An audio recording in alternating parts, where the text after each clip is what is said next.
Bismillah ar-Rahman ar-Rahim. Hello, people, and welcome to MHF. Welcome to another stream.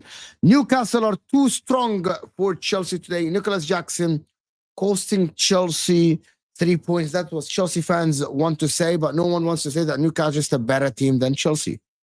It's just a fact. It is what it is.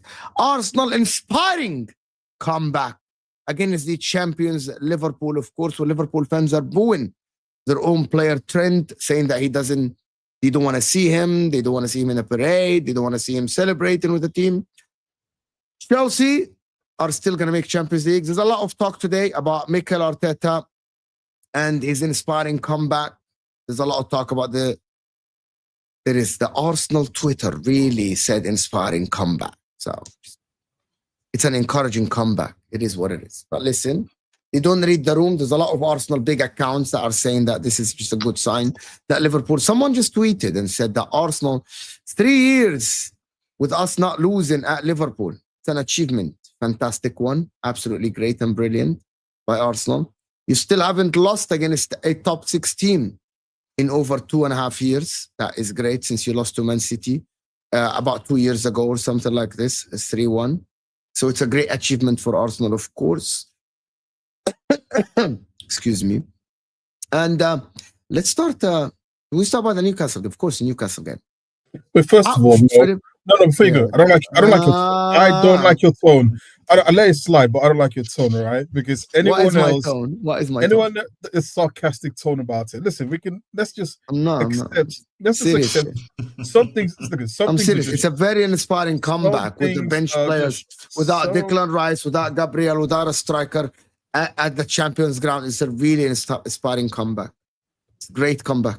2-0 down at Anfield. Everyone 2-0 down at Anfield. You're down and out. But Arsenal came back, almost snatched it at the end.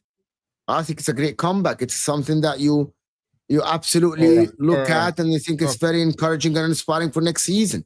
You still haven't lost, by the way, you still haven't lost to a Big Six team in a while. In like 2 years. That is a very good achievement for Arsenal. Remember in the beginning, in the beginning of Arteta's era, you got smashed 5 by Man City, you got smashed 5 by Liverpool. So now here we are.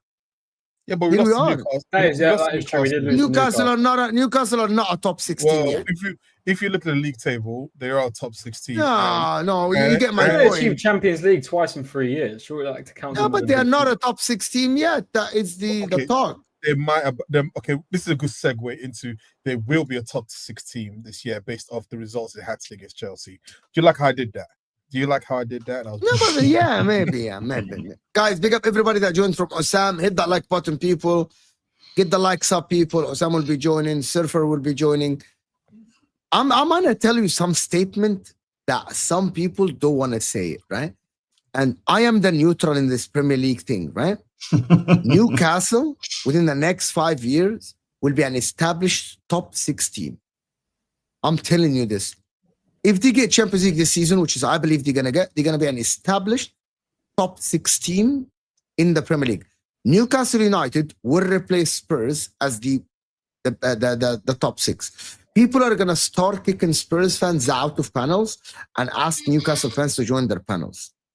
Because I think they're going to be regulars. Same happened for Man City, by the way, over the years. I genuinely believe that Newcastle will be that. Today's game proved that, by the way. Start of the game, Newcastle were not fazed by all the talk before the game by Chelsea. They went on to do their business. Tonali scored, right? And they kept on. They defended very well. I know that Chelsea played well. We're going to talk about Chelsea. Chelsea played well today. Philip actually texted in the group chat and said Chelsea played like, man, I thought they played very well. But that shows that Chelsea were not, Newcastle were not fazed by all this. Oh, Chelsea must make Chelsea. Just Newcastle went to do their business. Tonali, Bruno Guimaraes, Isak, Gordon, Harvey Barnes, Jacob Murphy, Dan Burn, Fabian Schär, Botman, Livramento, who played with injury. Like, they're just doing their business. And not like, no one is talking about that. Like, by the way, I'm just going to tell you something.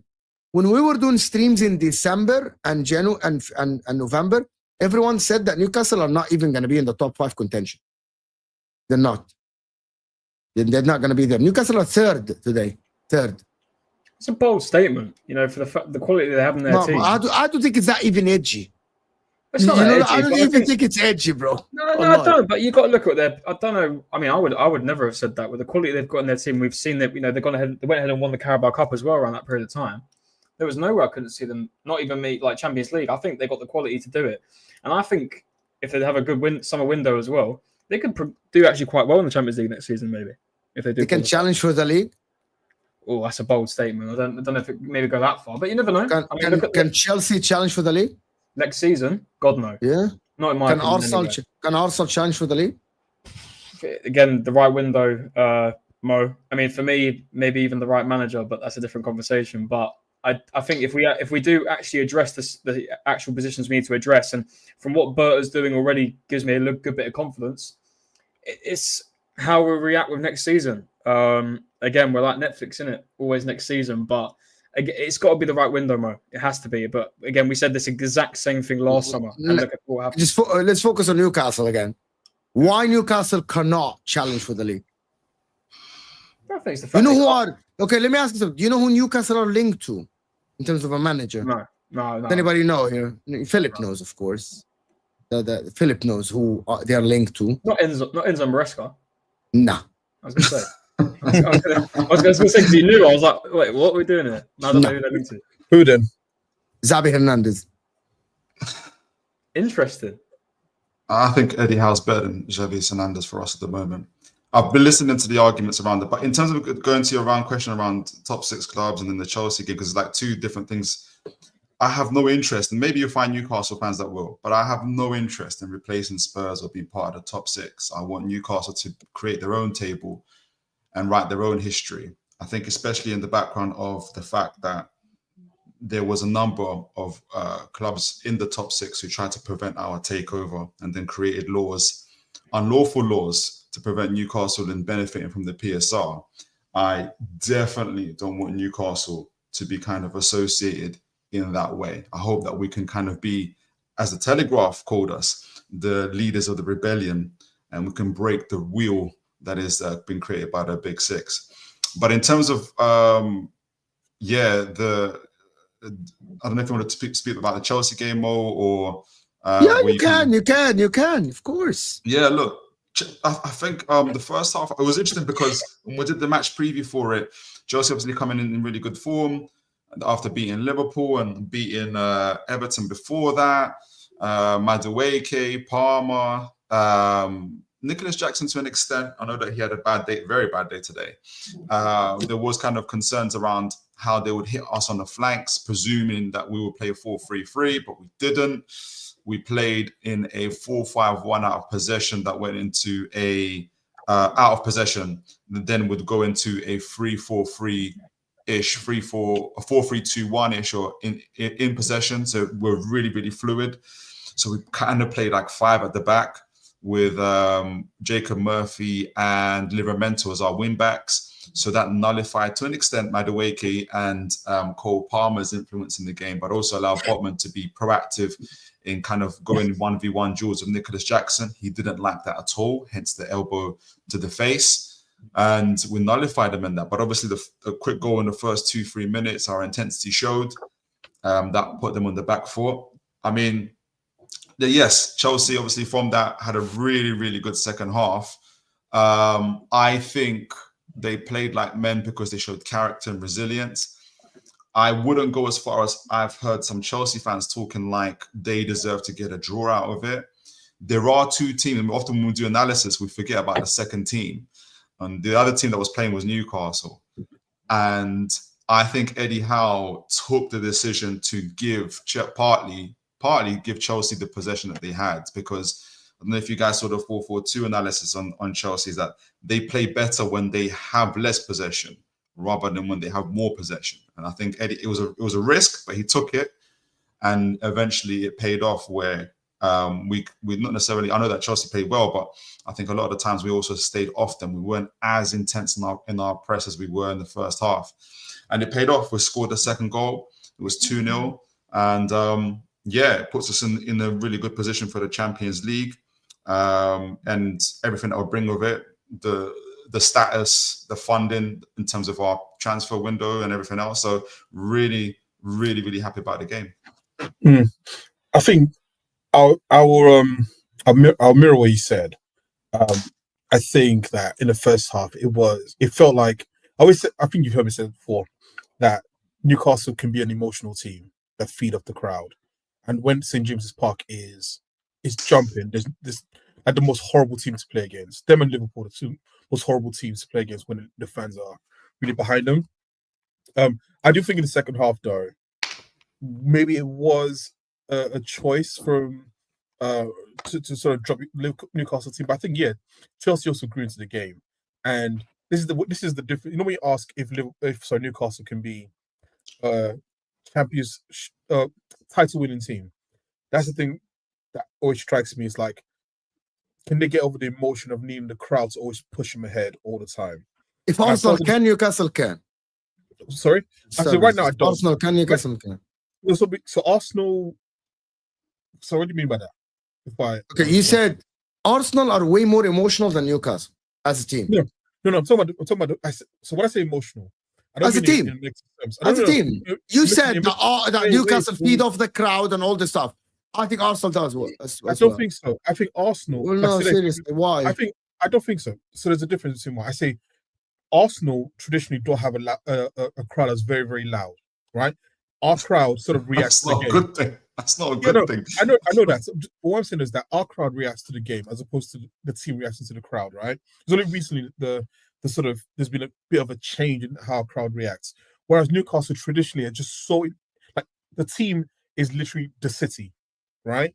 And so there's good things and there's bad things that comes with that, basically, right? So when I say emotional, I don't mean that in a bad way. I'm not saying that's like, you know, they're going to break down and the crowd is not behind them. What I mean is that they feed off the energy so much that when St. James is rocking, it's the hardest place to play against. But if it isn't rocking as much, they can sort of fall into a lull, right? Whereas for Arsenal, I think whether the crowd is jumping or not, sometimes we're just good, sometimes we're shit. Like it's not the same, basically. But I actually think that Newcastle. I think the opposite. I'm gonna let Philip respond. I actually think that Newcastle are not an emotional team at all. You watch Isak, he's so consistent. You watch Tonali, the guy doesn't care. He's just consistent. You watch Bruno Guimaraes this season, he's so consistent. Fabian Schär doesn't give a fuck about what's going on around him. Dan Burn is the same. Dan Burn plays the same exact Dan Burn. No, Dan Burn plays the same. Livramento like has no emotions on his face. Just fucking runs, plays, doesn't care, follows instructions. Doesn't matter who's the fullback ahead of him. Doesn't matter who's the center back next to him. If it's Schär, it's Botman. It doesn't matter, left or right. Livramento is the same. Let me just add this before Tune goes. What I mean by that is that when you see teams which are literally a one city team, right? Like the only big club in the city, the whole city so gravitates towards that, right? So when I say they're part of the sort of culture, or like London, where we have like isn't Sunderland big as well in that city? No, different city. It's a different city. Newcastle United is Newcastle, basically. Yeah, okay. Like you have Gateshead, which are the smaller clubs. Whereas you look at London, right, and you see we've got Arsenal, Chelsea, Fulham, so on and so forth. So it's a little bit less than that. But the point I'm still trying to make, and maybe what Sam is doing, you can say if I'm right or wrong, but I feel like your team right now still feeds a lot off the crowd. And you can disagree with me if you think I'm incorrect. Don't worry about it. I got it. And don't play with it. I got it. Don't worry about it. Don't play with it. Just I got it. Don't worry about it. Yeah, no, I just want to. I think I'm struggling to identify what the main thing is. What are you trying to say in terms of? He's waffling a lot. That's all he's doing. So our away form isn't as bad. He's trying to downplay Newcastle to like an emotional team, and instead of answering the question. I think they take the game by the scruff of the neck at every, especially the cup run this season, right? I think they were phenomenal. The way they just went about it, especially the final, you know, they completely deserved to win that cup, right? And especially with Arsenal, right? From my perspective, whenever we go to their ground, like. There's a lot of places in the Premier League where, you know, we talk about how, you know, Newcastle aren't like a top 6 team, right? The way, especially the Arsenal have approached St. James's Park in the last couple of years, personally for me, we're shit scared when we play there. The crowd is crazy. You know, the atmosphere is insane. That Carabao Cup semi-final, bro, we completely shelled in on ourselves because it felt like we were just... Yeah, so I think Newcastle... I mean, probably Arsenal bias. I'd love to put Newcastle up there instead of Spurs in terms of that top 6 at the moment. I just think I have no interest to be as Spurs. I totally like. Even when you said that, I shuddered inside. Newcastle is Newcastle United. We're our own people, and I understand that. Just human nature is to label things, and I'm only saying it because of how you've been recently. Yeah, but that's nothing to do. It's nothing to do. It's nothing to do with us. Like we're a whole different entity. Spurs have their own history. We have our own history. And that's what I'm saying about human nature. You want to put us in the same mode of what you're used to, top 6. And Newcastle is its own entity. We have our own way, our own history. So did Tottenham. So did Chelsea. So did Liverpool. So even like it kind of. Into the Premier League. I'm glad that people think highly of us or better than they did before, but I just think we're a different. Join the cartel. Entity. Join the cartel. Come on. No, thank you. We're anti-cartel. Come on, join the cartel. So say if Newcastle win big in the next like 3-4 years, right? Say something mad happens. You never know. Maybe like a Leicester season. You never know. Why would that be a Leicester season? Well, no, but you know what I mean. Like, listen. The reason I say it is because you wouldn't predict randomly in a season, right? Currently, for Newcastle to win the league. Leicester got them. They won the Premier League in their first year of return to the Premier League. The reason I'm not we've been there for the last 3.5 years. Listen, didn't let me land my point.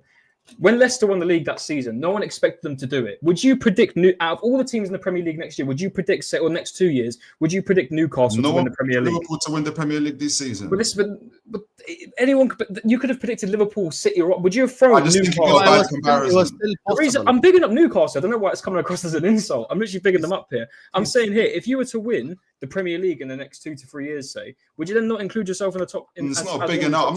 I'm not worried about you bigging them up. I'm just trying to give a more kind of reasonable comparison. Newcastle United. The idea of you possibly being in the top 6. Well, no. The idea is Leicester, who were promoted in their first year, won the Premier League. That is like 1,000 shot to 1. Like that's a very different situation with Newcastle for the past 3.5 to 1 actually. Right. So for the past 3.5 years, by the grace of God, if we get to the Champions League, that'll be 2 Champions Leagues, 2 finals, the FA Cup and now League Cup, but also winning the cup as well. I don't see how Leicester even had that on their first return. So we're not a Leicester. But it's very interesting again to kind of see it from a fan's perspective, a rival fan's perspective. Oh, it's a Leicester, Newcastle or a Leicester. It's very interesting to see. I made the point because you wouldn't. That was the first comparison that you went to, rather than because. Which is so what other team in the last 10 years has won the league that no one else predicted to win? That's why Newcastle have their own history. That's why I said to you right from the beginning, Newcastle are distinct from every other club, just like every other club is from different seasons. And if you compare us to Nottingham, compare us to Leicester, you're always going to get the wrong kind of. You're always going to either be going to get a result that you don't expect in a situation that you don't expect. So I'm just trying to be accurate in what I'm saying. So, Con, what you should have used was Blackburn, because similarly, when Blackburn won the league, they had big investments into Blackburn, and then they won the league. So and also Alan Shearer played for Blackburn, so there's a correlation there as well. So there you go. I guess the thing would be for Newcastle would be. Olu, you're such a waffler, honestly. You're a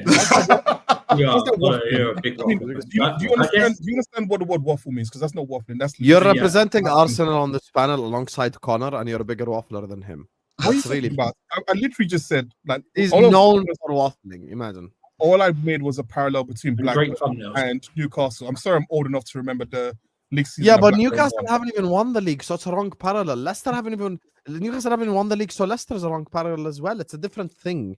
They're trying to slowly get there. I think the point was going towards is if Newcastle win a Premier League in the next 5 years, are they part of the Big Six or Big Six? My whole point is you can maybe find a Newcastle fan to come on these channels who can't wait to be part of the Big Six. I'm not that guy. I do not want to be part of the Big Six. Spurs is actually an accurate one, because if you sustain top 4 like they did under Poch, then you slowly work your way to get to that level. There's nothing. That's the whole point I was making. I don't want to be associated. Newcastle. I get that, your viewpoint. I meant as Newcastle as a whole. That's your viewpoint. We're not talking about association here. We're talking about. I don't think he's calling you Spurs. I'm just talking about Newcastle. Yeah, we're talking about similar footsteps. That's it. Yeah, I think the most important thing for Newcastle when they get Champions League football next season is how do they not how do they not do what they did when they were last in the Champions League? Yeah, They run out of steam, sort of thing, and finish like. Do you know what I mean? How do they come back? Where did they Well, it's a different situation Because remember, because it's more games in the Champions League than last time you were in. Yeah. But you have to remember is that Newcastle, that was the second year of our takeover. Like we weren't expecting, it was a 25-point swing from the time we really got into relegation. So we weren't ready for it in terms of infrastructure and everything that we did. So that's how do you learn from that? That's the thing. How do you learn from it? So well, we've already learned. So, for instance, our injuries this season are a lot less. People will say we play less games, but we played nearly 50 games because we went to the League Cup final, quarter final, the FA Cup. We've got a performance director who analyzes, who helps us with our injuries to reduce our injuries, which we've seen now do. We've also got a sporting director, Paul Mitchell. Tottenham fans will know who he is. He's the one that's given you Human Son. He's given you Toby Alderweireld, all these other Mateus Cunha, Konate. He found all these guys. So we've got a really good background and infrastructure that's going built. So I think we're more ready than ever. I don't think it's an insult for us to say that you will replace Spurs as the top 6 club, unless you don't consider the top 6 as the top 6 clubs there are. But that is their trophies, their history, their position in the league. Are you talking about big 6 or are you talking about top 6? Because the current big top 6 are not Man United and Tottenham. I mean big 6. The big 6. I mean the big 6. I think you will replace Spurs. So why is that an insult? I'm not saying that as an insult. I'm saying that it's distinct from that. Our history and how we got here in the first place is different. That's okay. No, I don't think it matters. I think it does matter. Why does it matter? I don't think when you say it's not as bad as I'm thinking it out, I don't think you're listening to what I'm saying. I am. I'm trying. Not you. I'm talking to Colin, who keeps on interrupting me. When I'm talking is that what I'm explaining is about Newcastle is that we have a different history to Tottenham. We have a different history. We weren't even allowed to get our takeover took nearly 2 years as a result of the Big 6. So I see our history and what we're doing as distinct from that. And I feel like when we do analysis as content creators, like for instance, the way you guys banter Tottenham for not winning stuff, and they kind of got fans kind of like trying to keep up with the Joneses, forgetting that they're not Liverpool, they're not Man United. We're different. We're not Big 6. We're underdogs. Like we've got a revenue that's nearly a third of Liverpool's, a third of Man United's. We're not that. We're not there. And I want it when we grow, fine, great. But again, I see us as distinct from those bigs, from those. No, I'm sorry. Let me just respond. And Spurs before 2012 or something, there was nothing called Big 6 in the Premier League. It was only Big 4. It was Big 4. Nothing called. It was Big 4. And then Man City won their first league. And they joined, and now Man City started being in the Champions League regularly, and Man City started actually being in the top 4, going to the Champions League, and then won more leagues, and then they added them. And then Spurs joined, and I think from that point on, it became a Big 7. And it became. I don't think it's an insult. You have your own history. Spurs have their own history. I'm not saying it's an insult. You keep on saying insult. I'm not saying it's an insult. Because you are, it's coming across as you are a little bit like you. No, don't associate me with Spurs. We're not. Yeah, like we have our own history. We're not associating you with Spurs. Don't associate me with a Big 6. Like, why not? Because we're very good clubs who have tried. Let me just say one thing. We're talking about. Don't associate me with clubs. Don't associate me with clubs who have tried to bury my club. Don't associate me with clubs and owners who have tried to stop my takeover. Don't associate me with clubs that have tried to keep my club low into the relegation zones. So that's my City are one. It's your league. Okay, hold on. Then just leave the league. Then hold on. Get the Newcastle owner to leave the league. Now you're being disingenuous. Now you're being disingenuous, isn't it? Because now you don't want to have an argument more. Now you're getting very, very emotional. I am trying to have an argument. But that's not an argument. That's not. Now you're not trying to understand my point of view, and we're going over a point that doesn't need to be made. Okay, hold on. You're staying in a school and you say, don't associate me with the people in this school, right? Leave the school. That's not what I'm saying. That's not what I'm saying. Guys. Also, listen. First of all, we have to establish what the Big 6 is. It was just marketing from Sky Sports, right? So if Newcastle are part of this Big 6 or not, doesn't really matter, right? Because literally, it was the marketing that was created to say this is the Big 6, the 6 biggest in terms of revenue teams in the Premier League, right? So technically, Like it could be a big 6, could big 8, big 12. It doesn't really matter, right? Because that's just marketing. We fall for it by saying it, right? I think the argument is now are Newcastle going to be one of the top 6 teams in the league based on position. So are they going to finish in that position over and over and over again? And I do understand his points. He's saying as well, look, if you join us in the conversations when you talk about the Premier League as with some of the clubs that he feels we're trying to hold Newcastle back, essentially you're lumping us with a club that we're a bunch of clubs we don't want to be part of. Call us in the top 6, but don't put us in the same conversation or group us with them. Which listen, as a Newcastle fan, he's got a right to feel that way. In the same way that other clubs have a right to feel a certain way about, like for example, look at 115 and Man City and how people feel about that, right? No one here will want to be associated with 115, would be, if Man City were seen as guilty. So you have to keep that. You have to understand it from his point of view. But I think the argument isn't about Big 6, which is a marketing ploy. It's more about the top 6, which we can have the conversation. Yeah, some of the best 6 in the country. Exactly. Exactly. So forget the Big 6. I think Big 6 should be pushed to the side. It's not. It's just a marketing word or buzzword that we don't need to be using in this conversation. The thing that I think is being miscommunicated here, okay, we're not comparing you to any of the clubs, we're not associating you with any of the clubs. I'm simply referring to the roadmap. Because before Pochettino went to Spurs, this is reality, Spurs were in a very similar position, not exactly same, because two clubs can never be. Were they relegated twice in 10 years? 1 second, they were so in a similar position in terms of like they didn't have a global brand, no one really recognized Spurs out of England, blah blah blah.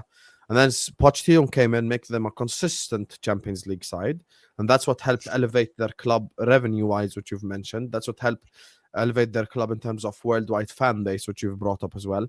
So when you look at Newcastle, the roadmap of Spurs, obviously, but with trophies, would be like a successful one. But we're just talking about stability in the top 6. Stability in terms of like, okay, you don't finish 3rd, and then the year after finish 8th, and then a year after finish 5th, and then a year after finish 11th, because that's not consistency. If you want to consistently be in the big boy table, you have to at least be in and around there. That's what I mean. So it's just about the roadmap. It's not a direct comparison. Well, you just said that we've got a similar history. Spurs haven't been relegated twice. I never said we have a similar history. Never said that. Am I listening to a different channel? Did he not just say that we're similar to Tottenham's history? Am I listening to the Matrix here or something like that? I never mentioned history once. Can anybody tell me? Am I listening to a different conversation here entirely? I mean, no one is speaking up. You just said that we've got the same history, the similar history. You said we've got similar history. No, I said same roadmap. You said similar history, then you went on to the roadmap. And I'm saying I never mentioned history. I never mentioned. They've got a different roadmap because they were part of the Big 6. They created the PSR rules and everything else with Levy at the top. But that's not the time scale I'm talking about. But you're not listening to what I'm saying because you keep on comparing us to Tottenham. We weren't sitting at the table. We didn't help create the laws. I'm talking about before that. That's the thing you're keeping ignoring. No, but Levy's been at the helm for 20 years. That's why he's got influence in the Premier League. That's why he's helped create the laws that he's did. Levy's been you guys don't know that. 20 years. When did Spurs become part of the Big 6 then? I don't know. You tell me. I mentioned it and you ignored it. 2000s. In the 2000s. In the 2000s, when Levy was there, he's been there. No, they did not become part of the Big 6 in the 2000s. Until the late 2000s, it was literally Big 4. It was literally Big 4 in the late 2000s. I'm actually reading it. The Big 6 became a thing in like 2013, 2014 when Poch was the manager at Spurs. It started from Harry Redknapp. Exactly. They were in the Champions League already then. So we're totally different history. Actually, no, they did not play Champions League football. They did under Harry Redknapp. Under Harry Redknapp. No, that's when Chelsea won the Champions League. I'm reading right now. They finished 4th then 5th. So different history. Oh my God. Yeah, the year that they finished 4th, they didn't get Champions League football. That's the thing that you're missing out on. Because Chelsea won the Champions League that year.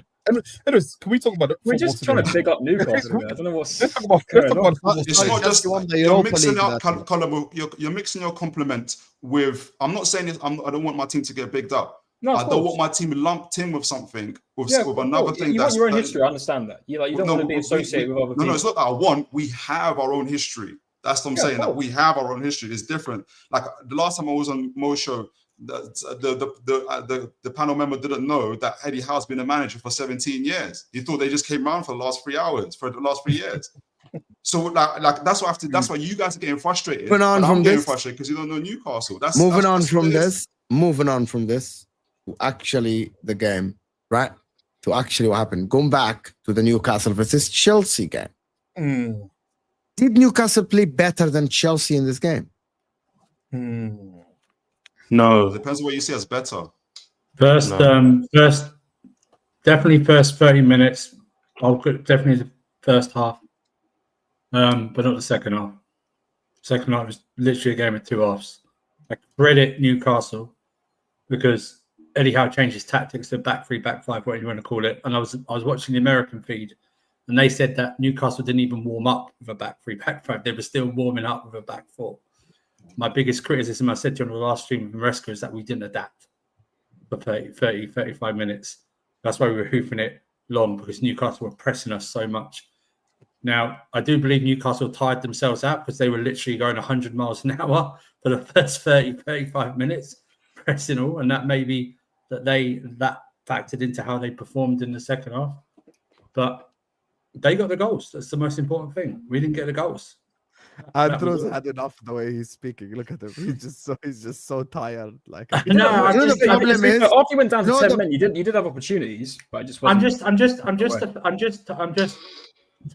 just tired of my own fan base. Like when it's still in our hands, saying it's not in our hands. Or Mo and I were on a terrace earlier, and this idiot comes on and said we shouldn't have played Lavia. I was about to say that. Midfield, you know what I mean? People just find ways to complain. Like you watch the Chelsea game today, and you really think these both teams deserve to go to the Champions League. You're not going to tell me that Chelsea with 10 men at St. James's Park didn't play a good game.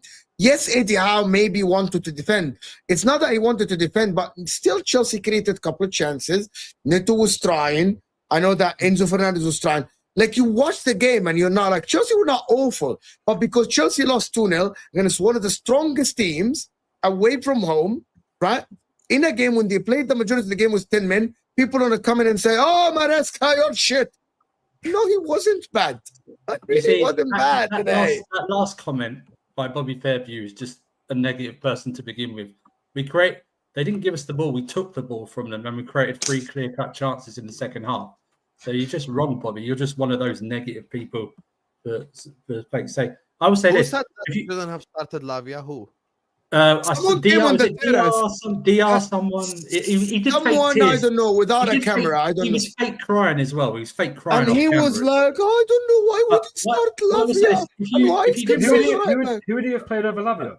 Hang on, no. If you didn't watch the game and didn't know what happened, but you read the scoreline, us losing 2-0 to Newcastle wouldn't be a shock. Our record up there is very mixed to begin with. Okay, but I'm not saying that we would have got back in it if Jackson hadn't got sent off. I don't know what would have happened. He cost us the opportunity to find out what would have happened. That's what I'm very pissed off.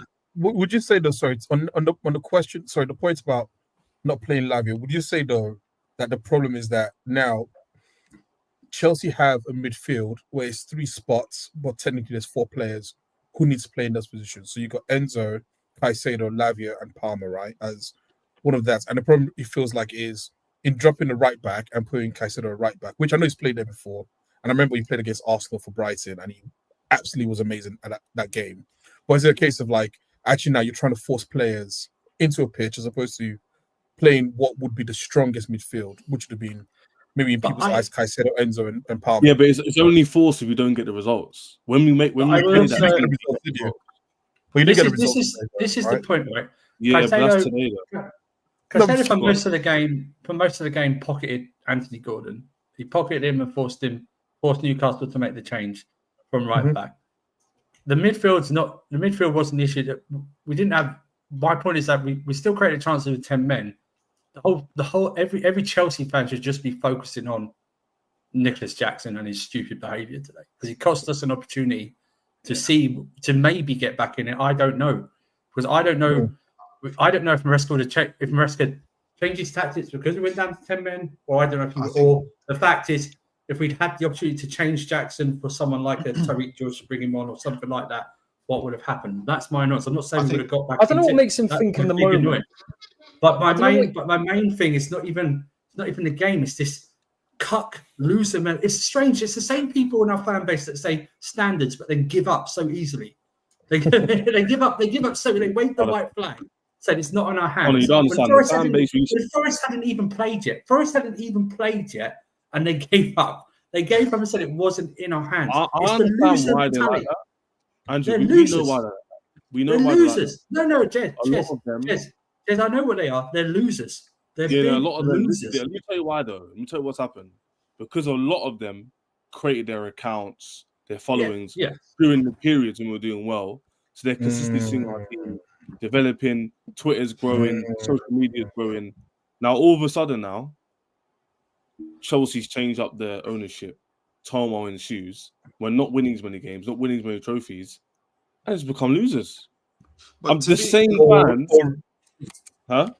But to bring it to but like, and I understand what you're saying, but I think to be fair to like Bobby Biffaheavy, you came on my show earlier in terms of we did the breakdown for the game, and one of the things I feared was before the game was Cole Palmer up against I was either thinking it's either going to be Willock or Barnes on down the side, and on the other side is going to be Madueke. The other thing I really, really feared had Caicedo played in the midfield and Reece James played at right back is the overlapping runs that will be caused.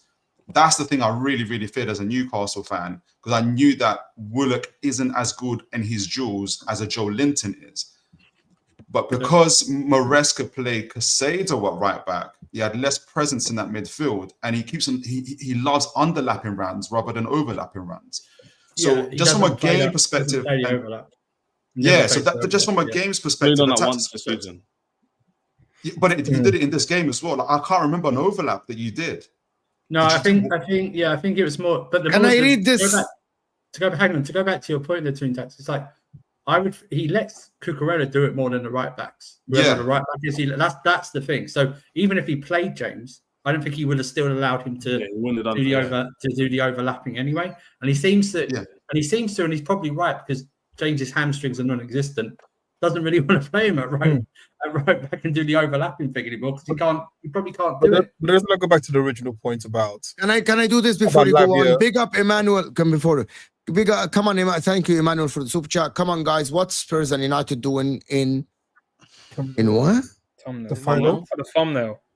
It's a thumbnail. Oh, he's only got thumbnail. No, I don't have United. I actually don't have United. When you were 12th as well. It's okay. I actually, hold on. I don't have them in the thumbnail. Yeah, you don't. I just love the way he's written thumbnail. What's the thumbnail? The characters. I don't have United and thing in the thumbnail. They're not even in the thumbnail, mate. Emmanuel, what the fuck are you waffling about? I was going to say, go back to Andrew, but like to everything that Tuna just said, isn't that the thing though about when the person talks about Lavia? And of course, I think the mistake he made overshadows actually, because I thought he had a pretty good game outside the mistake, right? But that sort of question about why move Caicedo to a right back position? Why not play? Because he had two right backs on the bench. Why not play a natural right back in that position and put Caicedo, who most fans have said he's been one of the best midfielders in the league this season? Why push him to the right? I would say this. It's probably a big compliment. It's probably a big compliment to Anthony Gordon. That's what it is. And I know Gordon is maybe in and out a bit from an injury and stuff like that. But he's done that. Caicedo. But the thing is, Caicedo was doing two jobs that second half. He was playing midfield and he was doing right back. He was doing two jobs, so he was actually doing both jobs very well. Doing it very well, though. Exactly. So that's and I too knows this. I rate Anthony Gordon very highly. I wanted him at my club before he even left. Before he even went to Newcastle, I was one of the Chelsea fans going, sign him. I see this kid doing bits, right? So to actually do that to Anthony Gordon for me was impressive when you're not a right back. So he was actually doing two jobs. So because he was doing so well, he was able to do that. And who did you bring on? I can't remember. Who did you bring on for Gordon? Was it Miley? So we went. We just flooded the midfield. He actually made because Newcastle had the right to do because we were having the ball. Newcastle started to be a bit more defensive, and they could be because when we were. I think Caicedo this season. I'll be honest and I'll say this. I think Caicedo's been the most consistent, best midfielder in the whole league this season.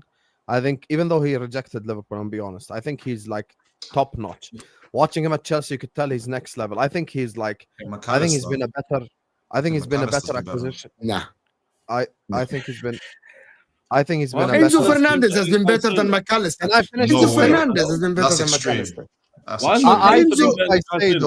I think Caicedo has been a better acquisition than Declan Rice. Oh yeah. I think given the fact that that's 100%. because they're hold on.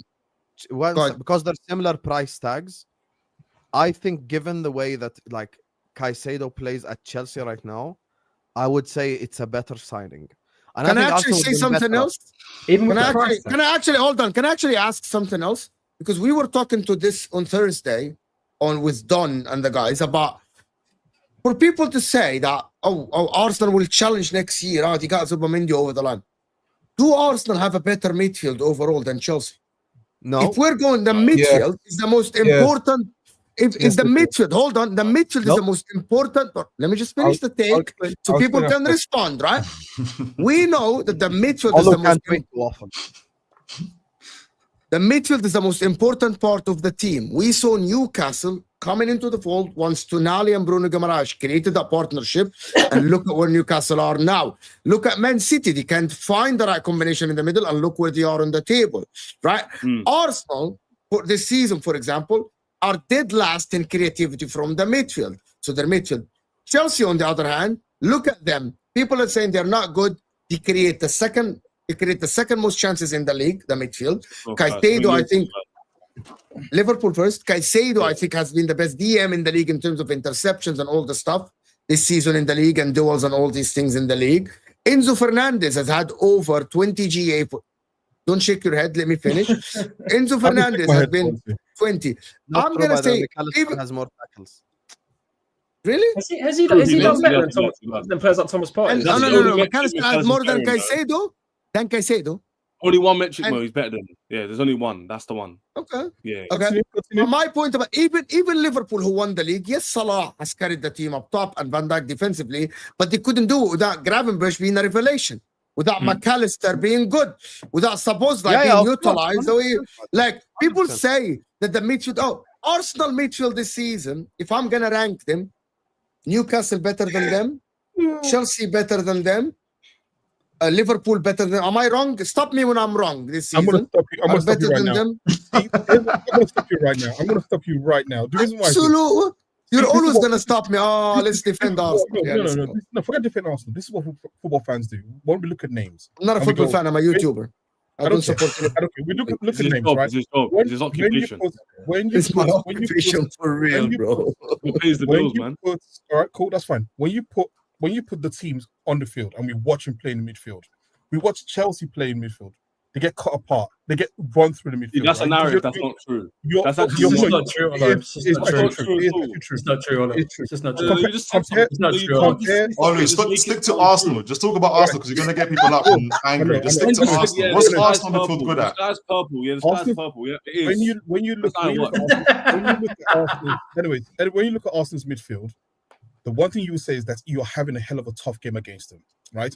This is the narrative. I think people look at the names. People look at like what they envision the players can do on the pitch until you look at them on the pitch. The one thing about Arsenal's midfield is, yes, we've lacked creativity this year.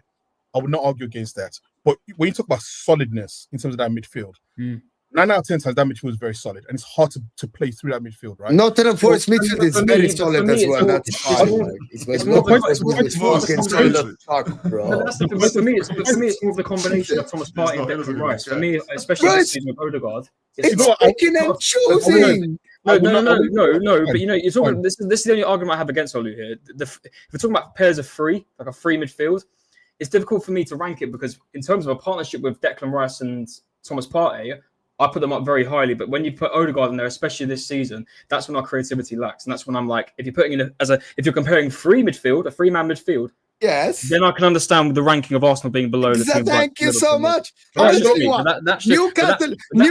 midfield.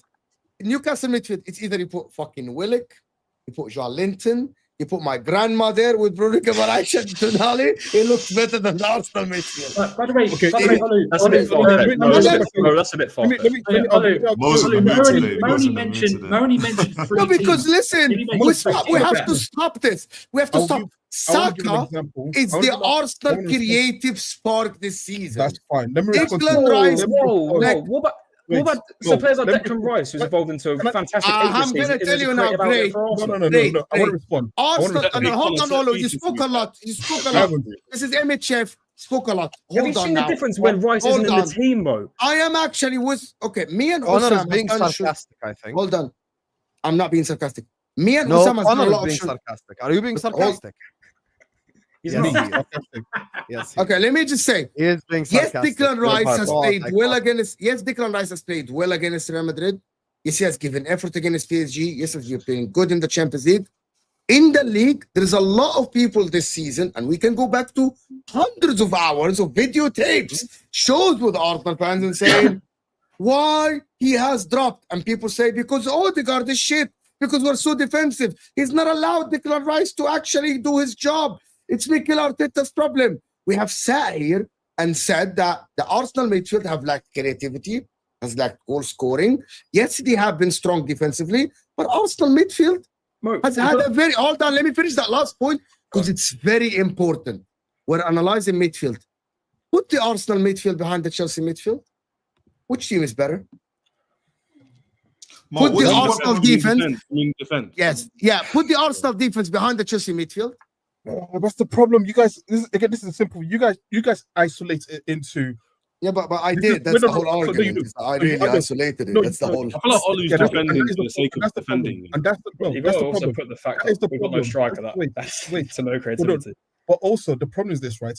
The midfield functions in a system. A system is built around the players around it. Which is why when you just say, "Oh, it's the three players," I'm like, yeah, the names look a certain way. When you put them on the pitch, you put them in the system. Your How do they question, perform Oli. in that system versus the way Chelsea's performing in that system? Okay, two systems are different, Olu. Okay, I agree. I'm gonna finish. Let me finish this Yeah, point. go Let on. me I've finish got a this question for you after. the problem is that we've seen Chelsea's system, and you've seen Chelsea fans complain about the Chelsea system since January. And that is a function of also the midfield not working in that system, which is why I'm saying I agree with you on the names, I agree with you on certain stats, but we've seen both systems play, and we say it's harder to beat Arsenal than it is to beat Chelsea. Arsenal more consistent than Chelsea. 100%. I never disagreed with that take. But So Mo, why do you obviously, rank them you higher, factored in the defense and not Chelsea's defense. Obviously, that's a huge factor in why you could see a lot less goals. So we're not just going to bypass that. But the question for Olu is very simple. Mhm. What do you see in your Arsenal midfield which is better than Chelsea's? Just tell us. Give us three things. I just listen again. The only thing I see is that they function better together. Olu, I as asked a for function. specific No, things. Just give me three things. I'm going to give you my answer. I see them function together as a midfield better than Chelsea's right now. I'm not saying Chelsea can't improve. I'm just saying I see them function better, which is why I always say it's harder to beat Arsenal than it is to beat Chelsea. It's true. It's harder to beat Arsenal. Nice answer. You didn't answer the question. What three things are better in your I can't midfield than Chelsea's? That's all I want to know. We are stronger, faster, and we're stronger, we're faster, and we pass the ball better within each other. Are you happy? I'll give you three random things. All subjective, all semantics. We got our answer here. Olu, you're just defending for the sake. I think Olu is just being unnecessarily sensitive about this.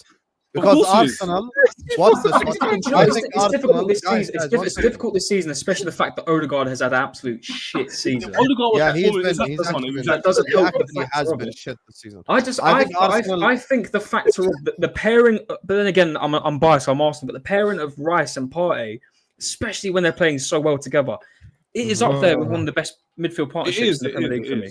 It is. No one is denying that. But let me just say one thing. But it's the annoying part of the fact that Odegaard's had a shit season, isn't it? One second, Brad. Once again, Andrew, let me just say this. I think Arsenal have better everything than Chelsea except midfield. I think Arsenal have a better keeper, better back four, and better forwards. No one's going to do the forward line thing anymore. I'm sorry.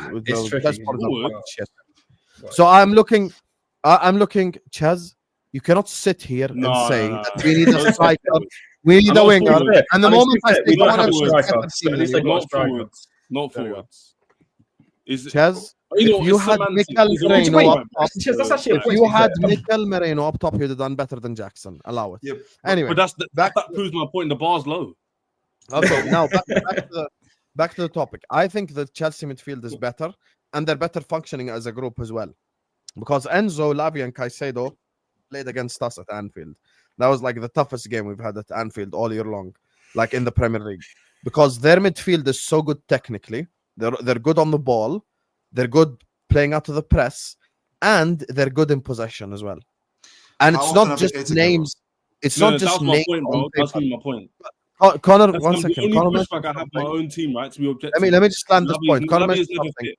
The reason why the Lavi Arsenal is never fit. midfield That's the this only thing. season is levels below is because Odegaard has been crap. Yeah. That's Yeah, just the truth. 100%. If Odegaard actually performed to Odegaard levels we've seen before, this might not even be a conversation. But Odegaard hasn't performed. That's why the Chelsea midfield is better as a trio and better on paper. Yeah, true, 100%. One foul, I 100% agree with that. Because But he I has could be been real. Only when Lavi is fit, he's never fit. So I can't really. If you're saying of availability, then obviously Arsenal supposed to be better than us. But Lavia, unfortunately, is injury prone, and we don't get to see the best of him.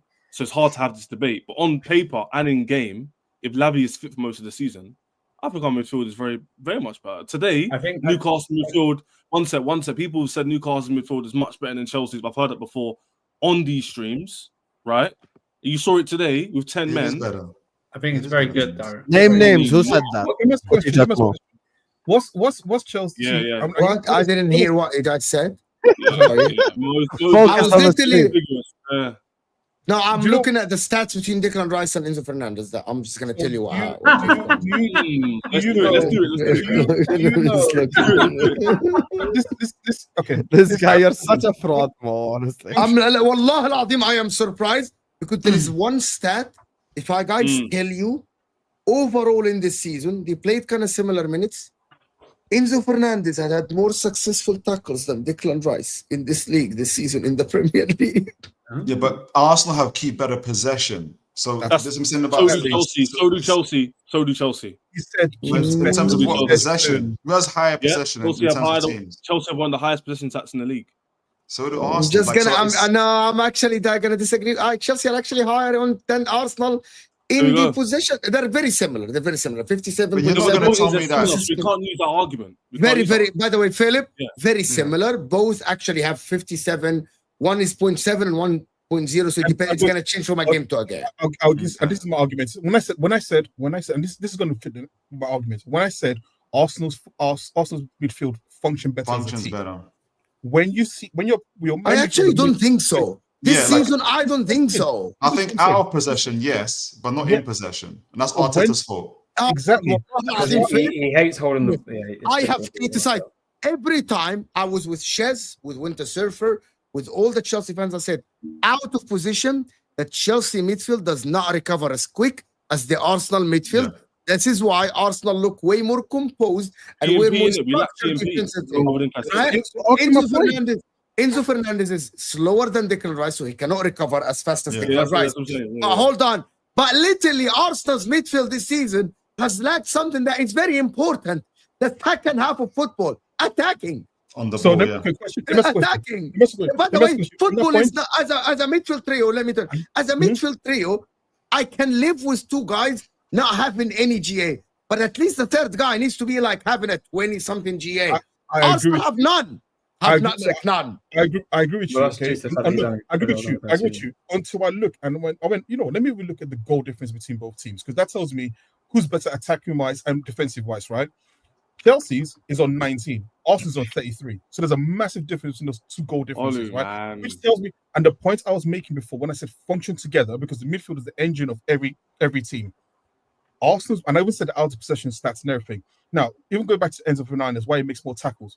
That is a function of the fact that he has to make more tackles, which means that he's having to get into position to recover the ball, as opposed to Arsenal with more control of the game. That's what's happening. That's why they just told you Chelsea have more control of games than Arsenal do. No, but you're making more tackles because it's more done in your half. Arsenal you're just saying things. This isn't true. Never mind. Never mind. You know what? Never mind. I can tell you. I'm sorry, Shed. I know that. I'm sorry. I know that we have guests and. My point is, I haven't got the stats. What I'm saying, you're backing up with what I'm seeing. Because Olive's just saying things like it functions better. We don't lose the ball in higher possession. It's like he's just saying things. These things aren't. No, but I true. actually have to tell you guys something that is completely opposite between these two teams, and I spoke about it on some other shows. The difference between Chelsea and Arsenal is that Chelsea, and I spoke with Ches about this, or Don, I can't remember, or someone else. Chelsea have a lot of players that take risks. What I mean by that, up the forward line, the likes of Neto, the likes of Palmer, the likes of Jackson, Sancho, Madueke, these guys are not assisting players. They take the ball and they try to do so. Realistically, when you watch this game, Chelsea get a lot of transitions against them. Why? Because they lose the ball by being dispossessed. They take a shot and it gets blocked. Arsenal, when Arsenal lose the ball, they lose it to a goal kick, a corner kick, a shot that gets right. So Arsenal do get a lot of transitions against them because Arteta doesn't allow his teams to express themselves as now you understand my point. That's a big problem. That's a massive problem. Both spot on there. That is a massive problem we've had all season. The amount of times I've watched my team play and I've said, take the especially Odegaard, take the shot, not the extra touch. Martinelli's accountable for it as well. Always takes the extra touch. And I do agree. I do think the manager tells them, play it safe. Do you know what? There's a lot of times. Pep Guardiola, bro. Pep Guardiola used to literally tell his players that Barcelona for the corners pass it until it goes back to Piqué and they do the whole thing again. That's what pisses me off because it plays a part of why we've also had so many draws this season as well. We've never taken risks in games. We've always played it safe, and it comes to a point where it's like it's taking the fucking piss. And this is another reason why I do call for the manager's head and why I asked for a different match. Let's talk about Chelsea. Let me land the point real quick. Because he's coming with an agenda that he wants to say. This is the reason why I want the manager changed. I think the manager is severely holding back a lot of these players and the quality they have. And I do agree, we aren't risk takers, but recently Odegaard's been taking a lot more chances at goal instead of passing, especially against PSG in the last game. Because as well. It's about to be sold. Because it's about to be sold. That's why he heard it. I think Column's onto something. I think Column's onto something. I think, and this is, I don't understand why Arsenal bought Calafiori. I don't understand why they're about to buy Zubimendi. You have no line-breaking passes, really, but you also don't have line-breaking runners. Martinelli doesn't do it as often. We know that Kai Havertz can't do it, as opposed to Chelsea. So as opposed to Chelsea, this is why I feared when I did the preview. Was like, if these guys allow Madueke, Palm, I know Nicolas Jackson having a good game, but beforehand, these guys run beyond the lines. Arsenal don't do, but Arsenal have a different function how they play. We're talking about functions all the time. A different style of play. It's more positional play in terms of how they approach the game, as opposed to Chelsea, who are willing to have runners in behind and be more direct when they can. Chelsea are better when they're more direct. Maresca, though, is in two minds of a possession-based Chelsea to a direct Chelsea. He needs to make up his mind. You can't have... Can I say one point on that? It's because he doesn't trust all the players he's got at his disposal. Okay. I think if he had better quality, if he had a KK from PSG, I think he'd be more willing to do more risk-taking because he knows there's more chance of my winger getting on that fullback, for example, right? But when he's got Nani, consistent, it's just hard to, you know what I'm saying? It's harder to counteract that. So he'd rather take a bit of a risk in between. Ted, you know what flies in the face of what you just said about him taking risks? He did that in the second half. He went to a back three with 10 men. When Newcastle 1-0 down. He played one centre back three. He played one centre back. He had Gusto, Colwell and Cucurella as a back three with 20 minutes to go because he, like you said, he changed. I think he put a handbrake on him in the first half or tried to stifle them. We need to win. And he couldn't react. Yeah. And then amazingly, down to their men, he took the handbrake off and said, press them. Because we did what Newcastle did to us in the first half. We pressed them like they pressed us. My point is, so going back to my original point, is Chelsea are rumored to sign Rudiger from Real Madrid. Is that a thing? I didn't even see that. Who has the article, Mo? Because I've seen that floating around. Who's actually put that out? Got translated. The Spanish articles. Not being a dick here, but would Rudiger really want to go in the position he's in right now? Really want to go back and re-sign for Chelsea at the moment? If you make UCL, why not? Why not? I don't get it. Why not? He's not loved at Real Madrid. If you make Champions League, he'll come back. I think he just got like 50. 50. I think he's about to get like 15,000 games suspended, bro. I haven't seen a football player. I haven't seen the Chelsea football player to like really dislike. I'll give it to them. Yeah, like they love Chelsea. They do. Like to be honest with you, my point about this, if Arteta is gonna get Eucharist and Chelsea are rumored with a striker or something, Chelsea actually create more chances than Arsenal this season. Just facts. These are facts, right?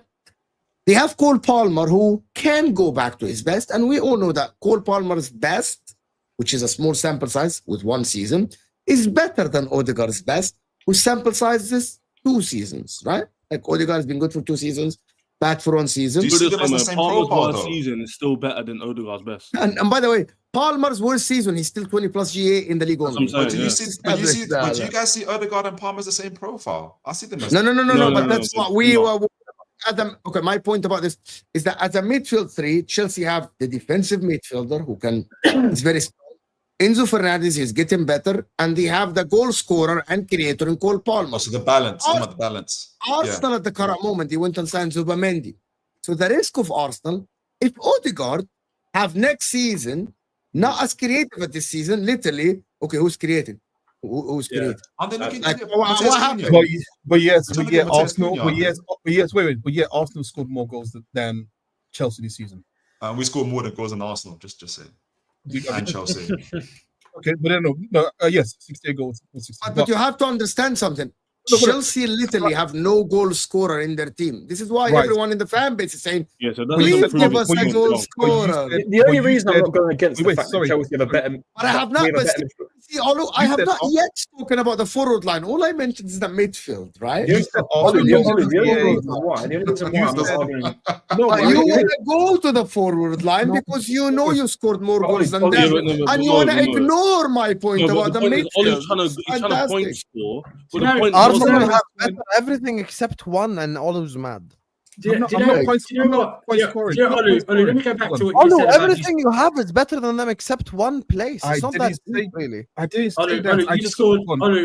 You've scored 4 more goals out. That's not points. Don't make out that you scored like 20 plus more goals than us. You've scored 4. His midfield's got more goals than you guys. Yeah, but scoring 4 more goals than anyone top is impressive. Midfield have more goals than Chelsea.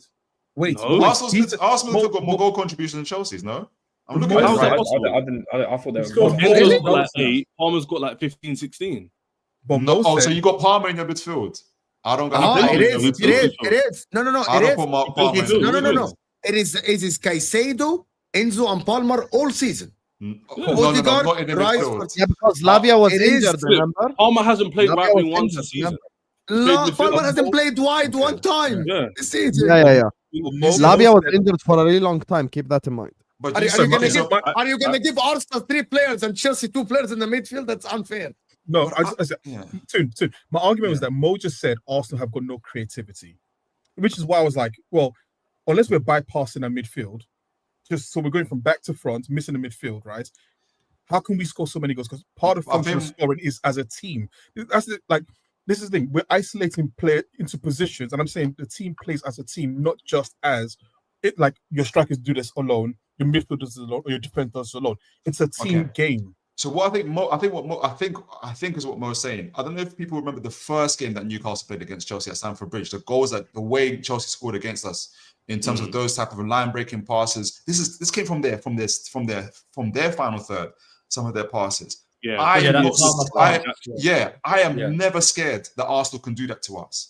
I'm not scared because they wouldn't. They would never make that part. Right. The only line breaker we've got right now, I'd say, was Thomas Partey. But then again, he very rarely would do something. Do you remember last time? Exactly. The last time, honestly, I think we had a line break pass. He had the cup, but it was only when he had a couple moments. Honestly, no word of it. It was fucking Jorginho. I swear to God, that was the only last time I can remember we've had an actual moment where we had line breaking passes. Lob over. Yeah. Loves that one, isn't it? I'm talking about that Jorginho scoop. Yeah, bro. He's lost it all now.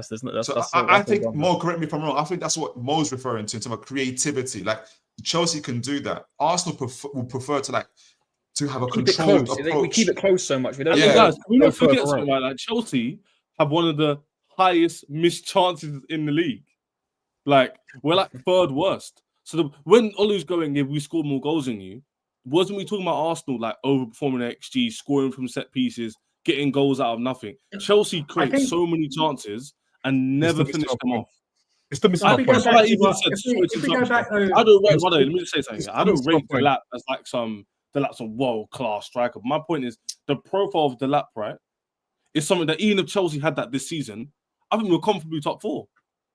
Comfortably. It's still missing my point. So go on. Sorry, let me say. It's still missing my point. My point is still the function of playing the game is played as a team.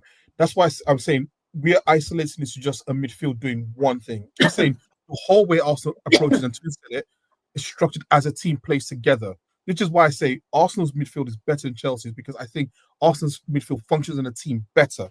I don't think we've got individual better players than them. Like you say Caicedo, most people say Caicedo is better than Rice and Partey. Most people say Palmer's better than Odegaard. Most people say better than Mourinho. But when you put them on the pitch, I think as a team together, as part of the whole team, that midfield functions better than Chelsea's, because Chelsea's midfield, I still think like it's either hot and cold. Right. I would say this though, Olu, and I think this is being missed. We go full circle now. Mo only mentioned 3 teams that he thought had better midfielders than Arsenal. He was still 4th best in the league. He didn't say 14 teams with better midfielders than Arsenal. He just said 3, and you went, Yeah, no. just get Olu just got better hurt for no reason. It wasn't even that deep. He was just saying you're 4th Not best. I think you guys are looking at Mateus Cunha for a reason.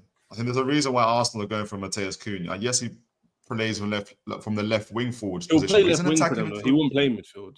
But he'll drop into the centre. He'll start in from the centre. That'll be his main thing. He's not a touchline winger at all.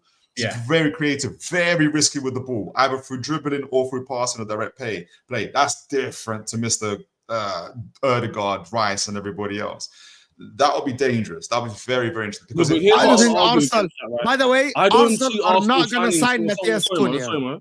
I don't see Arsenal signing a player like that. By the way, Philip, because Arsenal don't sign risk-taking players. If I'm wrong, tell me who they've signed. But you don't think they'll ever do? Do you think they're not ever? I don't think they'll never do it. But Arteta doesn't seem to like risk-taking. Okay. But do you know what, Chez? I think it's different now. I think it's different now. This when now Berta's come in, I think it's been very much Arteta's had the scruff of the neck, and I think that's why Edu left. I think. Why are you getting Zubimendi then? What? Why are you getting Zubimendi then? He's replacing for Jorginho, to be fair. I don't know. The point I was trying to make was I saw a report yesterday that we're looking at this John, I don't know how you pronounce his name, Garcia, this goalkeeper out in Spain. Berta's literally gone to Arteta and said, because he's about 30 million euros, whatever it is, he said, we're not going to get him because we've got other priorities and other positions. If Edu was here, that guy would be at our club. No, I've got to interrupt you here. I don't like this Berta and Edu agenda. I think it's confirmational bias. Why is it I agree. Edu? I agree. Why is it Edu here? Because all of a sudden, everything Berta does is like godly. No. The point I'm trying to make is that when Edu was not here, by you specifically, brother. Not you. No, don't worry. But I was just saying the point with the whole Edu thing. I'm not putting if Edu was here, it's all on Edu. No, the reason I think that from what the report said why Edu left because it was a power struggle. There was two heads going against each other. Yeah, but they're going to release that information to make themselves not. Yeah, give me an example of when Berta grabbed Simeone by the scruff of the neck and said, "Do not buy João Felix for £100 million."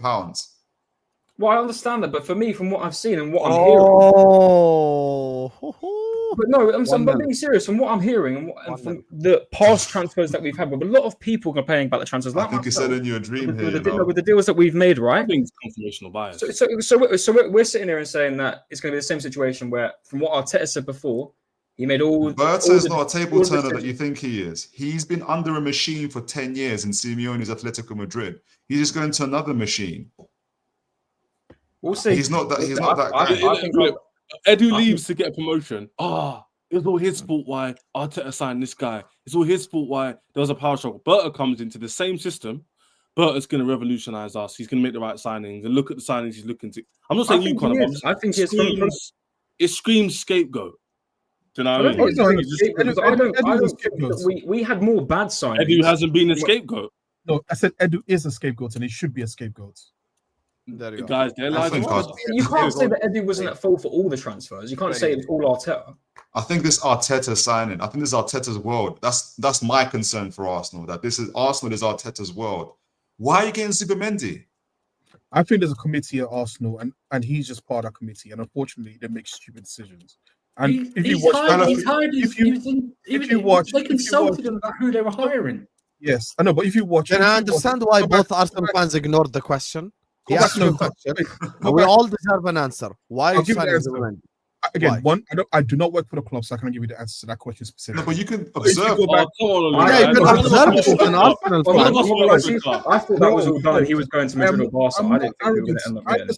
I am not arrogant enough to tell you how the club functions. I don't know. But you know your team, though. You know. Yeah, but you know your team. We're asking you as a fan. We're asking you as a fan. When I saw that personally, I thought that means Partey's contract's not getting renewed, and that's the reason why we've now gone ahead and bought. Yeah, but then no, because when we saw all the reports that now apparently he'd agreed a deal or whatever it was, he was flirting with Real Madrid or whatever it was throughout the last couple of months because it was silent in January. I thought.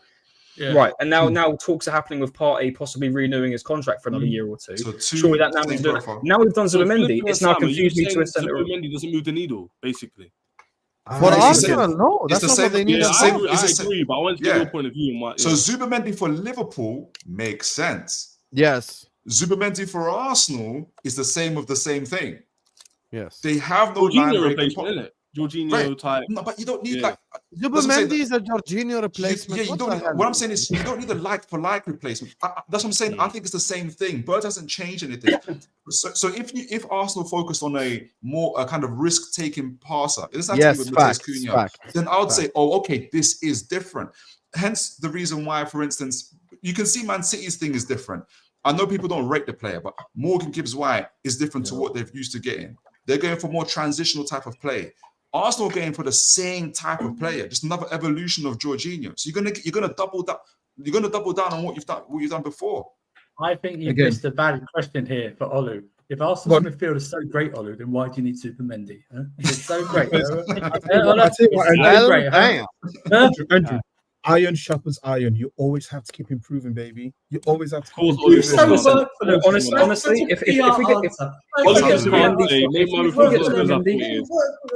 if we're bringing in Zubimendi, honestly, under this manager, I don't know what we're going to do and how it's going to work if Partey leaves. All I care about, just give me that striker. That's what. Unless we're playing Zubimendi up front. Yeah, if your midfield doesn't risk, but if your midfield doesn't aren't risking it with the ball, what sort of striker are you going to get? This is what I mean. This is what I don't understand. Some of the transfers previously made by the manager in certain situations, especially when we signed Kai Havertz, that confused the fuck out of me. And I knew when we put him up front, I knew he wants the risk of putting him up front to make him look like a sort of tactical master genius. Midfielder, right? Didn't you? You bought him as a left midfielder, no? That's my understanding. He replaced Xhaka. You want to know what Arsenal could have done this summer? To say a massive fuck the whole world. Wait, Bradley, wait 1 second. You don't know what Arsenal could have done. I look nothing like Conor Bradley. What are we doing? You literally look exactly like him. Yeah, color thing. No, it doesn't. That's a color thing, man. That's a color thing. Is it a color thing? They don't all look the same. Anyway, he literally looks copy paste Conor Bradley. Anyway, when it comes to Arsenal, you want to know how Arsenal could have said massive fuck you to the whole world? Rodrigo's having problems at Madrid. Sign Rodrigo. Sign Gyökeres. Next season, league champs. Stamp on it. I'd love Rodrigo. Easy. You want to know when you say I hate Rodrigo. 1 second, Chez, 1 second. You hate Rodrigo, you employ Martinelli. Have some shame. I don't even want to be on the street. I hate Martinelli as well. I don't even want to be on the street. You don't like Rodrigo? Done. You guys said I hate Rodrigo. He has Peruvian winger. He's from Peru. He's from fucking Lima. He's from Lima. He dribbles with his head down and his knees touching, and he says, I hate Rodrigo. I'm out. I don't want to do MHF. I quit. I retire. Okay, you quit. I'll tell you the reason why I like Rodrigo. I think that most people watch 2, 3, 4 games of him and they extrapolate what they think he is. A profile. What he is. Okay. No. So, and the reason why I say this is this, right? I was having a conversation with Ahmed and he was talking about how great Rodrigo is, right? And I said to him, well, Saka was injured for 3 months. Rodrigo had the same number of goals and less assists than him in that period of time. Then he said, no, Rodrigo's been the best player in Real Madrid. Then I asked the Real Madrid fan, has Rodrigo been your best player? And he said, no. So that's what I mean. Like people watch like the Champions League final and they extrapolate what they think he is versus when you. But if you were to take what Husam said at its best, so you don't have to overly focus on Rodrigo, but can you get a similar profile of player who can challenge, for instance, Saka, or have some different guy? Can I just mention another thing for the Rodrigo point, please? do you rate who's the best winger in the league this season? Best player in the league this season? This season, Mo Salah. If we played Mo Salah left wing, would he have been as effective? I don't know because we've never seen it. Yeah, but we know that he won't be as effective because he We've can't never do the seen most basic thing, which is cut in and shoot for a winger. Let's all be objective here, Okay. right? Rodrigo has been the sacrificial lamb at Real Madrid because he's been playing down the right-hand side the whole time. He's not. Hear me out. He's not been playing left wing the whole time. On the left? You're taking away one of the things that makes Rodrigo special is the fact that he's very direct and the fact that he can run at the defender. You're taking away one of his main weapons, which is cut in and shoot. He cut in and shot with his weak foot against Atletico and scored. Now, he can't do that week in, week out because like the only player that we've seen maybe in our lifetime that's that good with his weak foot as a forward is probably Cristiano Ronaldo. Like in terms of finishing left foot and right foot both, right? So what I'm saying is with Rodrigo, if you put him on the left-hand side and you allow him that directness of cut in and shoot, cut in and create, he will be so much better. Right. So much. I agree. Okay. I agree. How many games of left wing have we seen him play to make this conclusion? Not many.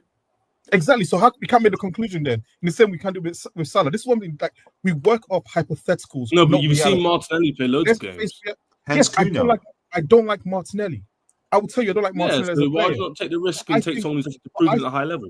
Sure, that's fine. But I'm just Ollie, who would you rather go for then? If we went for a left winger this summer, who would you rather go for? Gittins? I don't know. I don't watch that much European football to say any names. I'm Take sorry. Gittins then, innit? We'll take Rodrigo. I don't know. I don't know players like that. I think in the current situation right Look at now, Chad's with thinking he's Trent that guy. going We'll to like he's with gonna Trent- down. Listen, I've got with money. Trent Relax. going to You've got Madrid, money. this makes So- perfect sense for Rodrigo to come to the Premier League. Don't believe your own hype. We'll take Rodrigo. Finish top five. He's played left winger 78 times, Listen, we can take Caicedo And from how many big times he Liverpool. scored? We can take anybody. and he scored Oh. You didn't 23 take it goals. from across big 60. Liverpool. You took it from big Brighton. That's what you Sam, took it don't from. nibble, Ollie, man. he's played left wing 20. Come on. Ollie, he's played left wing 78 times. got You win 23 goals transfer across windows. I win league titles. I Oh. know. We'll go. Who's Let happier. Olu speak. Let Olu speak. I know who's happier. I know who's happier. Olu, Two sorry leagues about in this. 5 years. He's upset. He's upset. I'm sorry. What Sorry. I'm sorry, Olu. He's He's just showing a showing off. tantrum on the stream, and it's not healthy. So Yeah, he's just showing off transfers again. I apologize. 1.5 billion. They still need a forward and a goalkeeper and a centre back and a left winger. and right. he more than Another- nibbled. another He left bit the back. rod. I mean, he What's bit the the- rod. Damn, you give me we had 1.5 four billion. left You backs won on like the pitch 10 at league one time. titles in a row. That's crazy. All we don't need is another midfielder. We're fine. We don't need- Isn't it, Olu? Isn't it, Olu? What happened? I'm literally lost. They went into another We're just realm. confirming Chelsea It's a- midfield is better than yours. We're just that's all. Okay, cool. Yeah, you believe that. It's all right. When you- There's nothing for you to. when- it's when- not Oh, defending don't Arsenal. even- We are just spit merchant. back. When You don't really continue when you're playing Europa League football next season, tell me about how great your midfield is. And we might actually win a trophy more than you. What UCL? Oh yeah, great. No, don't. No. It's That's a not big fair. Yeah, how competition. This dare is not our, fair. let's not go for No, the no, fair no. debate. How Let's dare just you call it give UCL? You I'm sorry. I'm sorry. you, That's the UECL, initials. not That's the UCL. initial that's the hate UEFA that Cup. is VRC has the the UEFA Cup. It's the UEFA Blame- Cup. no, I'm on the no. age where it was UEFA Cup. No, That's not a the top- Europa League. No, the Conference League. Teams. Listen, Ow. you play Oh, the teams. Conference League. You play teams whose like name is the Wi-Fi password on your router. That I is don't actually respect that true. competition. It's actually That's true. true. If Chelsea They lose have a that trophy. final, that is not going to. Also, by the way, just so you guys know, I Mo, just this is want a to say petty debate something. now. Mo, this is a petty Also, show. Chaz and Andrew, You let me up. just tell something to Chaz and Andrew. You guys are acting like it's a done deal. Your bogey team is Man United. Betis is best player. You get me? Just say. I think it's going to be a tough game. I think it's going to be a tough Don't game. act Yo, like if it's a done Anthony deal wins, already. but you see, Could be Listen, better. guys, better all see season what- favourites lose in the Europa League. Look at Atlanta and Liverpool. Now he doesn't play for United. Atlanta, anymore. yay! Oh. See what happens? Like, No, you see, Things happen. Cucurella's got a collection of. He has so many pockets this season that are so full of wingers. He's just adding another one for Anthony this season. That's all. What I mean, just adding that. Okay. Oh, Well, you know, famous the hey, other last side- Jacob word. Murphy You know, today. the other- Hey, Philip, Jacob Murphy Famous today. last word. Jacob Murphy, yeah. Jacob Let's- Murphy let's- on let's- assist. Let's Whatever remind Murphy ourselves is, of the whatever Murphy is, whatever his name is. let's stay humble. Let's stay humble. Let's remind us of the scoreline here. Like let's not. I'm trying to be humble out here. Let's not do this. Saying, Oh, I'm just Like, saying. guess, I'm who, trying to be- guess who pocket Hey, you? I'm on your Like, side what was here. the scoreline? How Yeah. many goals did you score? Were you I'm in on the your league? side. I'm on your side. Yeah? All right. Let's be humble. I'm just saying. Look at Chaz trying to create allies. Look at this. I can tell he's actually worried about Batiste as well. Yeah? Hey, he's actually worried about Batiste as well. You know, I can tell. Are we going to talk about the Liverpool Arsenal game? Olu, give him PR answer to get. Yeah, what a comeback for Arsenal! Great comeback. It's a very inspiring comeback for Arsenal Football Club. It is absolutely great. You take a lot of positives from it. Like, I think the likes of Martinelli scoring in this game is actually phenomenal. Like, I genuinely believe that this was an opportunity for Arsenal to show the world that they are actually not an inferior team to Liverpool. It is actually, it's a time to actually for Arsenal to show the world that they're not as bad, and only injuries cost them this season, and they're going to be back strong next season.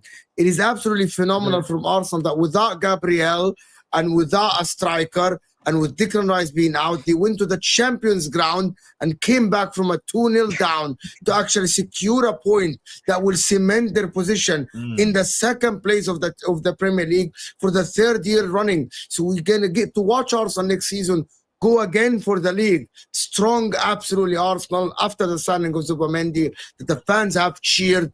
Now we're watching Arsenal. It's very encouraging for them. And it's a great game. And Liverpool actually didn't play this game. The fans were not even looking at the game. They were looking otherwise. That's about the game. Is there anything else to talk about, guys? Bullshit. Can I just say here? I was on mute because I wanted to and I was laughing. Can I say two things? Can I say two things? Olu wants us to talk about the Arsenal. It's just going to be a cooking session. That's all. Mo has backed Arsenal so much this season that they let him down. Didn't you say we beat PSG? He's now reaching them and taking the piss out of them.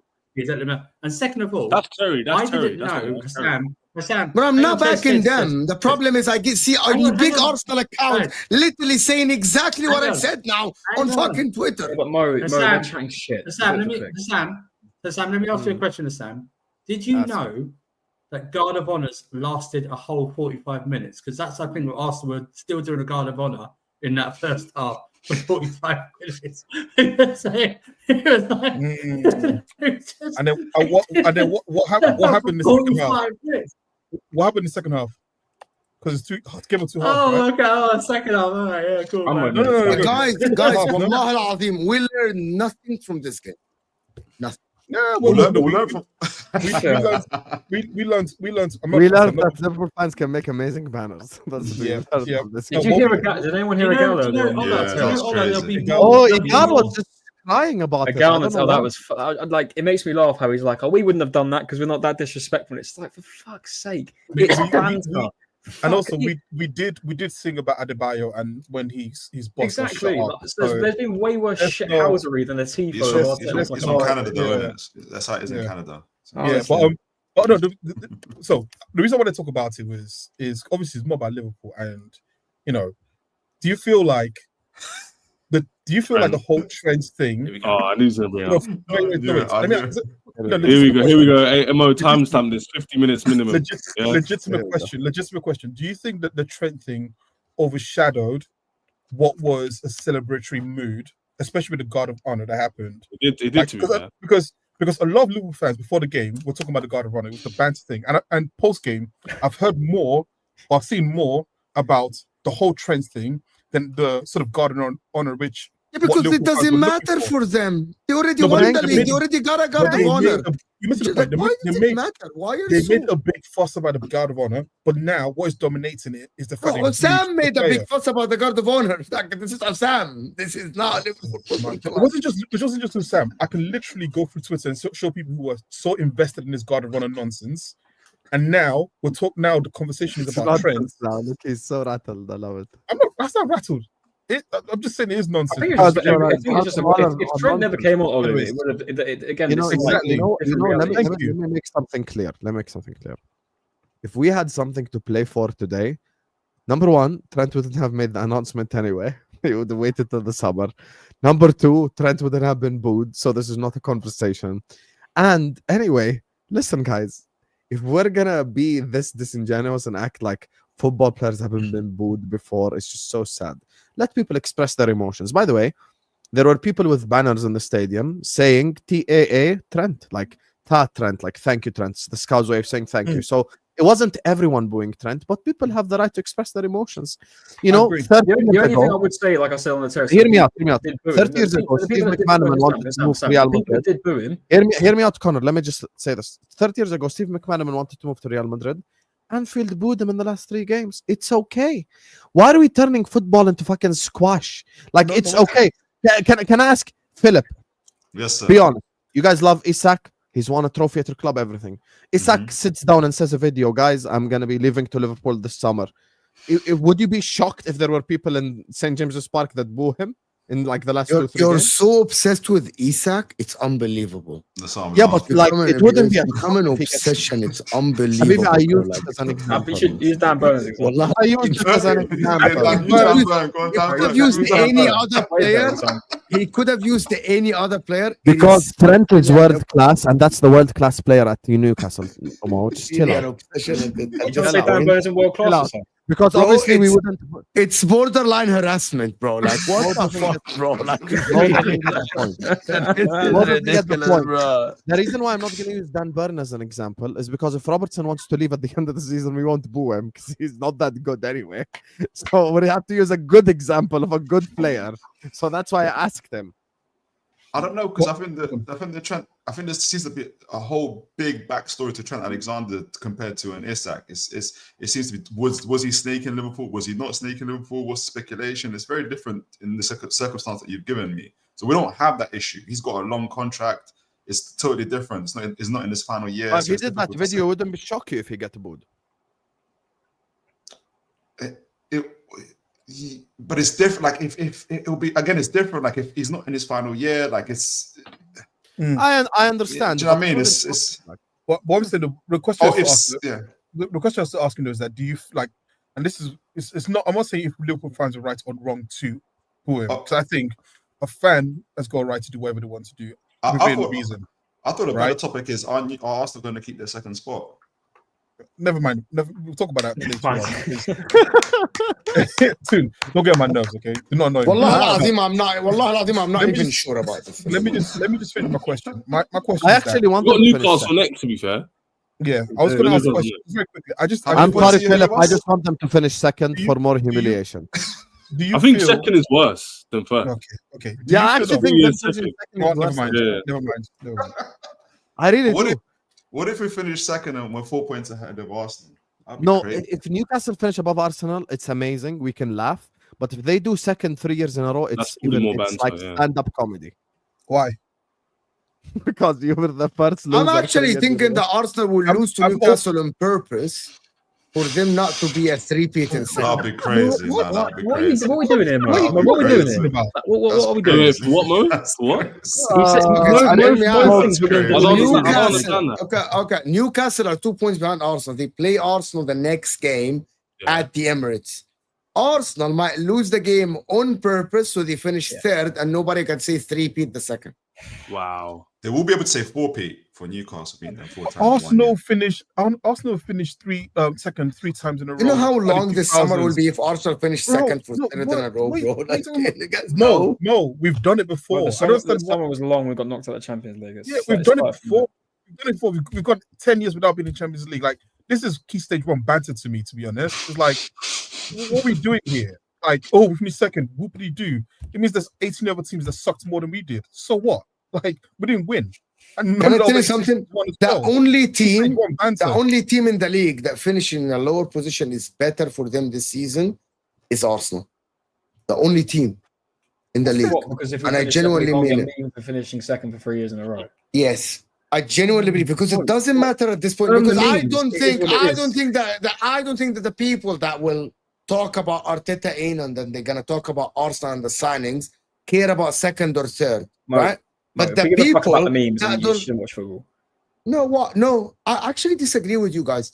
I think memes make great rivalry between fans. Who gives a fuck? I don't give a. I mean, I do give a fuck. We finished second 3 years in a row, but it's just like a lot of things. This is what I'm using Husam's line. Why do people want to take emotions?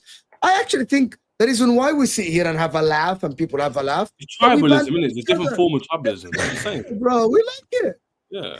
It is what it is. If you finish second 3-0, you finish second 3-0. Mo, how would you feel? It's like me asking, how would you feel if Inter lose a Champions League final and I'll feel bad.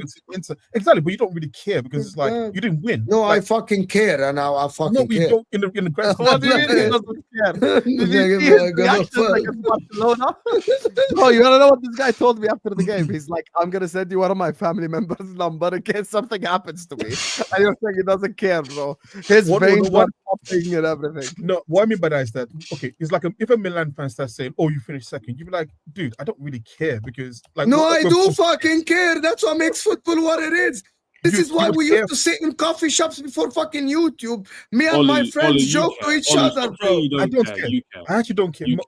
Ches, I really don't care. Like 5 times in a row. We care. The reason I don't care is this: if you're not, you're reiterating that you don't care. Which tells me you care. If you don't, you said it 6 times, by the way. Okay, that's great. If you don't finish first, you are a loser. That's 6 Champions Leagues. Yeah, if you don't finish first, you're a loser. Like it doesn't matter if you're second or 20th. I think it's. You know what? I don't actually think that's the case. Why are people taking this so serious? I don't know. I can actually rebuttal that because my local team is Brentford. Right, I've got my best mate's been supporting Brentford since he was 2. So why did you support Arsenal then? Glory hunter. My dad, my granddad, my uncle. Glory hunter. Can't make my fucking point. Honor exposed. The reason I disagree with the fact that if you don't finish first, you're all losers. For Arsenal, it's different because you're chasing a league. But for a team like Brentford, who could possibly get a European tour in the UECL next season, I think that's a win. But that's just me for finishing below first. But for a team like Arsenal, who should be winning the Premier League and really should have fucking won it this year, yeah, you're a loser. I think you guys set yourselves up. Yeah, if you're Brentford fans, you're losers. I'd be like, dude, you also finished 8th. Like we're both losers. Well, two things. I mean, it's all part of. I think this is where maybe Arsenal fans got to be maybe wising up a little bit. That rivals are just trying to psych you out of trying to become in that team. But also, I think that you set yourselves up for failure this year. I had a lot of streams, especially saying, "Yeah, we're definitely going to win this year," and I'm like, and I'm consistent in this. Liverpool have a better team than you. Man City at the beginning, so I couldn't understand why you guys were so certain.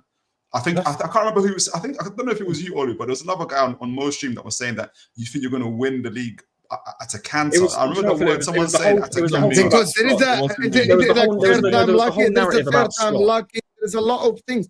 The third time lucky. The like Havertz is gonna actually what is it called? Replicate last season.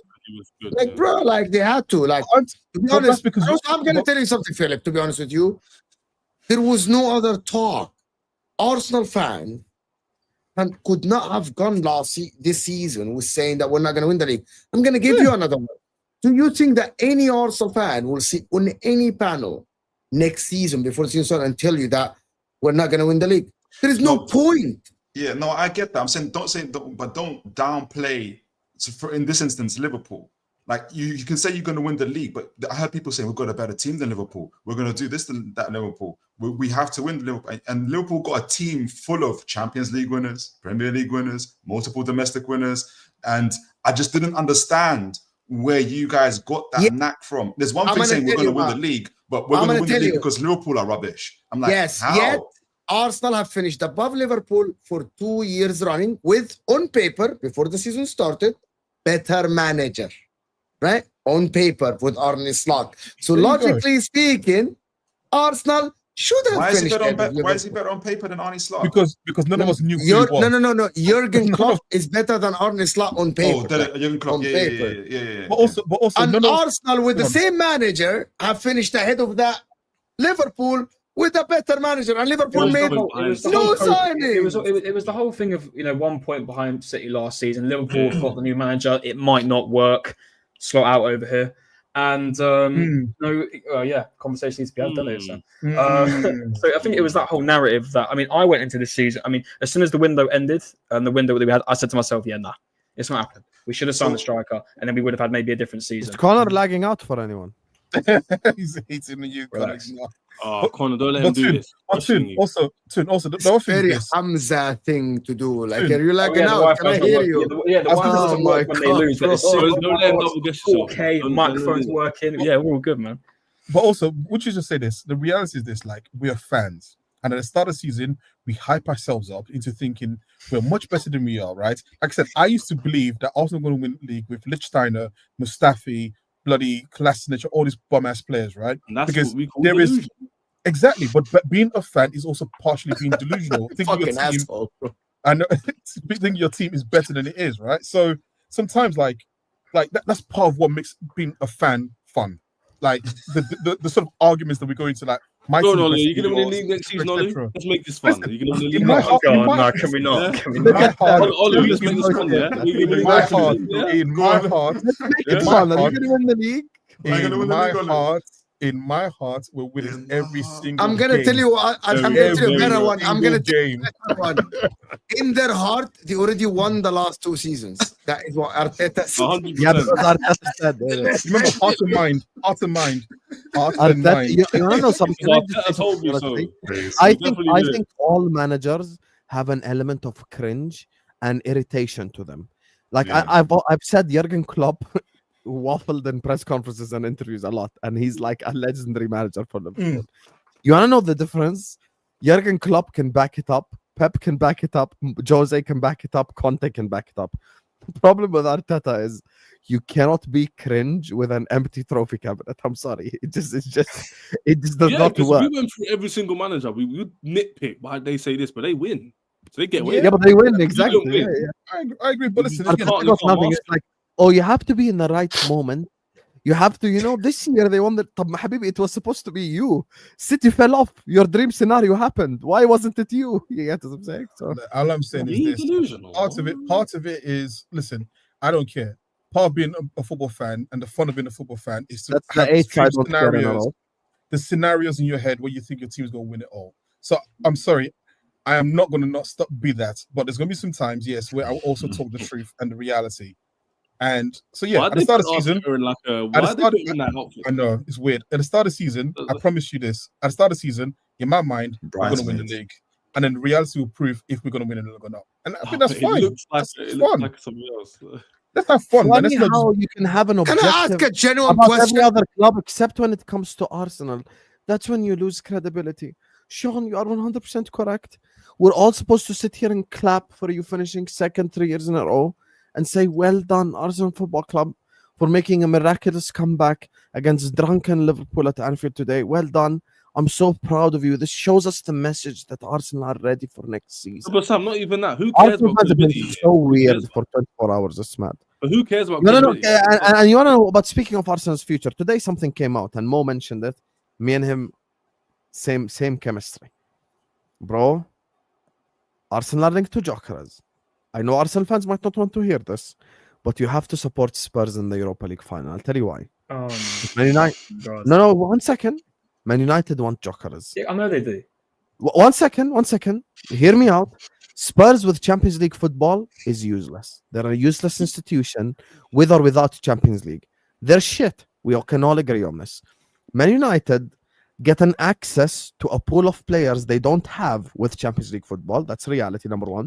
The second thing I want to say is, if Man United win the Europa League, I fully believe Joker is going to go to Man United. And that's just my opinion. Fair enough. If that happens, according to reports, the guy you're going after is Benjamin Sesko. Yeah, I know. And if you sign Benjamin Sesko, I will be so happy because I know for a fact you ain't going to win the league next season. With But Sesko. hold on. I want to actually ask a genuine question. Connor is an Arteta.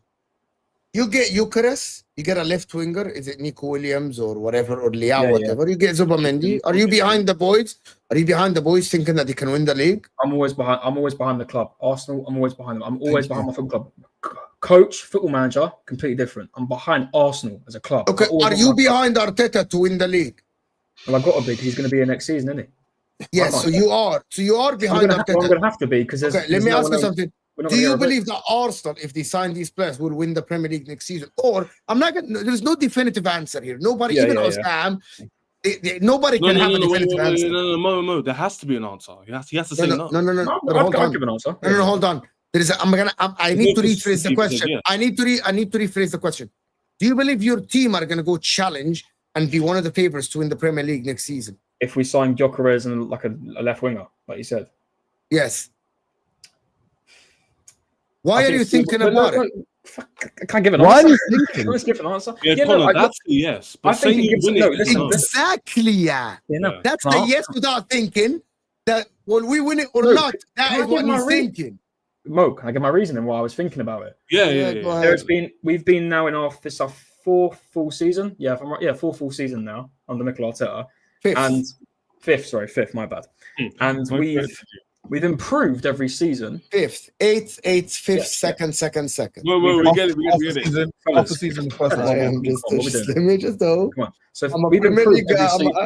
We've improved every season, apart from this season, which the Champions League does blindside. Which we did have a good run in the Champions League this season. We had some really great, especially those 2 Real Madrid games. Fantastic, right? We look at the league this season and the cups. We heavily regressed, and overall, it was shit. Now, a lot of people go ahead and blame it on the fact that we didn't have a striker this season, which I can definitely agree with. We didn't have a killer up front. Many moments in games where we needed goals and we just we couldn't rely on Saka, because we can't always rely on Saka, can we? Do I trust Mikel Arteta to win the league after his previous seasons, after finishing second, with a new striker and a possible new winger? I don't know. Because of the way I've seen him go ahead. No, I'm sorry, Olu. I can't see it. A yes or no answer. It's a yes or no answer. I don't know is not an answer. Go on. Yes. So you're not behind I the actually ball. agree with Ollie. You cannot do I don't know now. Yeah. Connor, you have to be consistent. No, but why you guys want to put him into a picture? Using his logic. Why are you defending him? Because I don't want to know. Because this is the problem. This is the problem I always have with coming on. Like I get comments back and forth, not from panels. You know, I shouldn't look at the comments, but I do. You know, people take away the fact that I actually give Arteta credit for what he's done at the club and how we've improved as a club. But I look at it also from a criticised angle of what he has done, but also what he's done in terms of not winning us silverware. And there's been a lot of opportunities where, but then people blame it on the injuries, they blame it on the fact we didn't have this, we didn't have that. This is Arteta's last chance for me, for him to actually go ahead and win silverware. Do you believe he can do it? This season was meant to be our this season was meant to be our season. I'll answer this. I think isn't the whole point of being Arteta out? Is like, I agree with Connor, by the way, in this point of view. I'm not questioning him. I'm saying in general. Isn't the argument you agree you're going to compete, but you're Arteta out because you don't? Yeah, listen. I think we'll compete. I think we'll compete again under Mikel Arteta. So that's what I'm saying. I don't think we'll win the league under. The answer's no. Then. Right. Yeah, no. I will answer. Ches, sorry, Olu. Ches, do you know the reason why I go around it is every single time. I know why you're thinking about it. No, do you know what? I've always got to explain my point, because a lot of the time people like to pick out little things. I like to praise the manager, but I also like to criticize him. But they look at the criticized part. They don't look at the praising. Oh, you're just negative. You don't care about it. I'm trying to give points at it. That's why I give a structured answer. I like it. It's a win-win situation. If Arsenal win the league, you get to celebrate it. And if Arsenal don't win the league, you get to say, because I want a new manager at the club. That's my standpoint. I want a new manager. No. By the way, I'm going to tell you what. You see? If Inzaghi this season wins the league with Inter and lose the Champions League, and if there's a better opportunity out there that is better than Inzaghi factually, I don't mind change as long as it's better change. Of course, I 100% agree with But what's better than winning the league? I don't understand. Winning the double. Who's better than Inzaghi right now? No. I'm saying, hypothetically speaking, if you... by the way, I'm going to ask you something, Just. I know we asked you this before. Look, we're not going to repeat it. No. We're not going to do this. Like, for me... I don't get the people that have sentimental value. Wouldn't take Klopp over Maresca, by the way. No. I don't have sentimental value. I appreciate what people do. I appreciate what coaches do. But at the end, I know that they get employed. Stands for Husam, mate. Thank you. So can I answer? Let me answer the most question originally.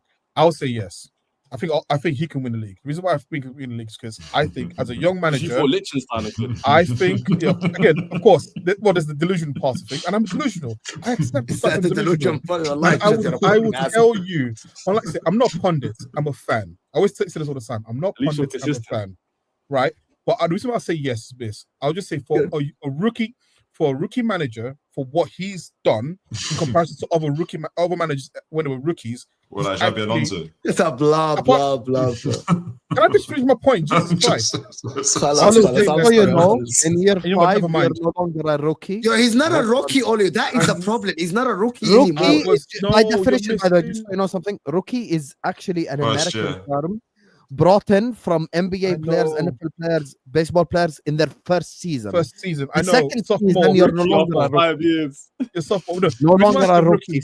When I say In any rookie, job, are you a rookie after 5 years? all right, What all are right. we doing? You cannot man? be a rookie. I will say You're a this. rookie. I will say this. as Let a him finish, guys. as Khalas, a khalas. I'm not Young saying as a manager. young manager, when I compare him to some of the other managers, not just Xabi Alonso and the outliers who won in the first few seasons, like he's actually not achieved, because he hasn't achieved anything.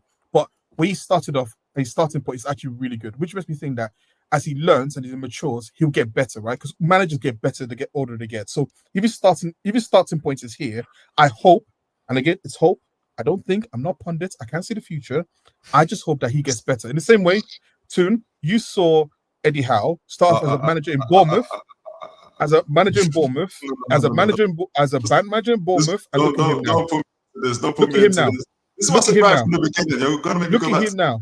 Look at him now. Yeah, but how long? But no, when Olu, How long did Eddie Howe manage Bournemouth? hold on. Then how Yeah, long did Eddie Eddie Howe Howe managed manage No, Bournemouth? how long did it take Eddie Howe to get from that point to then where he Yeah, is he's now? in two How many years Champions was League. that? A lot long. As So well, you're it's going to wait? relegation as well. You're going to wait that long for Arteta to then No, finally be I'm able not to? saying. No, I'm not saying that. Philip, I'm saying Newcastle in he's Champions League though starting- this season, no? No. Well, his starting point versus where Eddie Howe's starting point is high, and that's a function of obviously he's in a bigger club.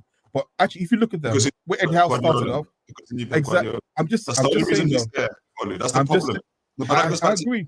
But Arsenal isn't Arteta's personal growth project. Arsenal's a football club that needs to go out. I and win. agree. Exactly. I Like- agree. I And do. that's what I mean. A lot of fans Years. are scared that if we drop Arteta, we all of a sudden become a seventh place team again. That's just not the case. I think a lot of fans are stressed and worried. As soon as we get rid of Mikel Arteta, the club gets liquidated and we become a championship team. all of a You sudden. will actually. Cheers, Mo. We've got a quality squad That's great that I analysis. think a manager with a couple more additions can come in. Oh, but a new system, we're going to have to change the whole club around. Like, do you really think the club's going to go out and go and get themselves a manager that's completely going to flip around the whole system? I doubt the club would go ahead and do that. I like Who to do you think want? that anyway. Hold on. Who do you want? There we go. Who do you want? Give me a name. Give me a name. I can't wait to get cooked by everyone here. But Mhm. Why are you just say bro? okay, cool. I'll say it, innit? Okay, I would take the punt because he's available currently. I'll take the punt on Xavi Hernandez. But I'll get the whole Oh, that's actually not inexperienced. that bad. That's not I bad. know, but I Sam, thought you were the going to say reaction something that you- way no, worse. but Sam, Fucking the hell, reaction so that you get from dramatic. a lot, especially Arsenal fans, if you The go dramatic Yeah. effect sends me like I Suspense. thought. You You know, know, I Bro, really as thought soon as you Arsenal want. families, they're very Can I like- say one thing? You don't know what I thought he was going to say. I thought he was going to say like Iraola or something because he said take the Yeah. yeah, ball. that's why he's like, I'm ready to get cooked. I'm like, Xavi Xavi Hernandez Hernandez is is not good. that- if anything, you need to improve. Xavi Hernandez gets so disrespected. The guy gave agree. Yamal his 100% debut. agree. Kobarski his And he debut. fits a similar system to what Yeah. Yeah, that's not a He bad won La shout. Liga with Barca. He That won the spent league, to be nothing. fair.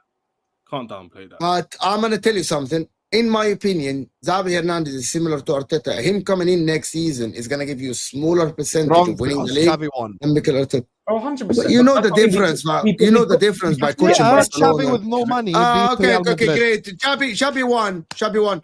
Do you think Vincent Company gives him a bigger chance than Arteta? There is Yes, a he difference won. between No, winning no, with no, no. Bayern Munich versus winning with Barcelona. good question, You you know. fraud. Okay, This one is second. the You made I think so. you made logic. that analogy. You're so fraudulent. So who's the Real Madrid in the German league? No. But Real Madrid at that time, Xavi literally won And against I tried. Real Madrid. That You was tried like, it. not great. Oh, Xavi that's won not and he great wants to manage Madrid. the Premier League club. Oh, that's not But great it's- Madrid. no, Won no, the He Champions won the League. Champions League, though. But the But point we is all the know point- that the the point Champions was- League is different for Real Madrid. When they got Real Madrid, they said actually that Champions League, they were better than the opposition in about 90 minutes out of four ties or something they played. 4 ties they played. They were better than. Isn't that the one they played Chelsea? They beat you. Oh, Yeah. that was the year Yes. before. Yeah, it That was was. the year after. It was. What, 2020, That's after Chelsea won the Champions League. Xavi beat that team. 21? My point 22. about this is that Company has no I similar think- level of I like, think- opposition. No, I but actually think that Xavi. So you think if they sack Arteta and get Xavi, that will increase their chance of winning the league next season? I mean, simple. yeah, definitely. I think I'd take the more experienced You know, manager. He's what We're gonna end the show now. Like, you know. I take the punt and go for it. You know, so, So I'm one not more- out here. I'm not one- out one here. more thing. one more saying though is the idea. Sorry, is the idea of when people say you have to get a manager who's won already. Company has won already. So by that sort of narrative, you would say Company has got a higher chance of winning Arsenal because he's won already than Arteta, right? And this is where people's logic starts to fail because Nagelsmann. Like people talk about Nagelsmann a lot. I went and I looked at Nagelsmann. Nagelsmann won with Bayern Munich when they already won the league plenty of years before him, right? He didn't, if I'm not mistaken, Nagelsmann didn't win the Champions League with Bayern. He went to Germany and he didn't win the Champions League. He didn't. Yeah, he didn't. I said no. He didn't. No. So Nagelsmann won with Bayern Munich, but everyone Nagelsmann is better than this and this and this. Yeah, because he dresses well and he looks good. Is that why? I also because a lot. No, but hold on. Let me add this one. If people like Connor, which is I appreciate what Connor said because Connor was honest, like I will take a chance with someone that is similar to Arteta, like it. I will take a chance. But people that say that just give me any winner doesn't make any sense. Like if you're gonna get a manager after Arteta had Saka playing this way and Saliba playing this way and Rice playing this way, blah blah blah. At least get a manager, maybe will increase your chance of it. But not all winners are just better. Like by the way, freaking Gasperini won Europa League. Is he better than I think Cunha would work very well in a Xavi system, by the way, at Arsenal. I think with the whole what was he doing with Gavi, like an inverted false wing? I don't know what he was doing with Gavi. When, I didn't watch Barcelona. I don't watch when he was at Barcelona. He made Gavi like a left winger, but like a false. I don't know what it was, but I think that Cunha would actually fit a decent role like that. I just think, obviously, Mo, you know yourself, a lot of people are throwing out, Arsenal fans, give me Inzaghi. Again, and I do go back to that about, that would completely change our system. And then we would have to restart. And exactly. Then we would Bravo. So from Arteta's perspective, I understand why you'd be worried about that. But then going for someone like a Xavi Hernandez makes sense because he comes in, plays a similar system, and you wouldn't have to worry about us regressing so much. So that's my standpoint on it. And I think a lot of fans need to just realize that we won't go, we may not, we may go backwards, but I like to think that we won't. Players won't just walk out the door if Mikel Arteta leaves. The players want to play for Arsenal. They don't want to play for Arteta FC. You got to understand that it's not a bad thing wanting some change. That's just.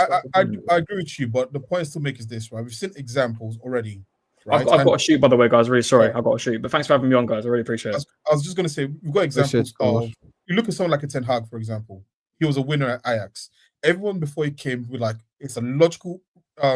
He's a logical sort of hire because he's a winner at Ajax. Ajax made the Champions League semi-final, and then now, 2 years on from him joining, the narrative on him has absolutely changed.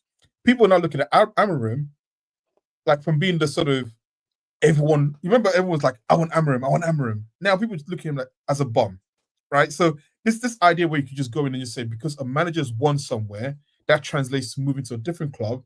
Doesn't just always work. It worked for some managers.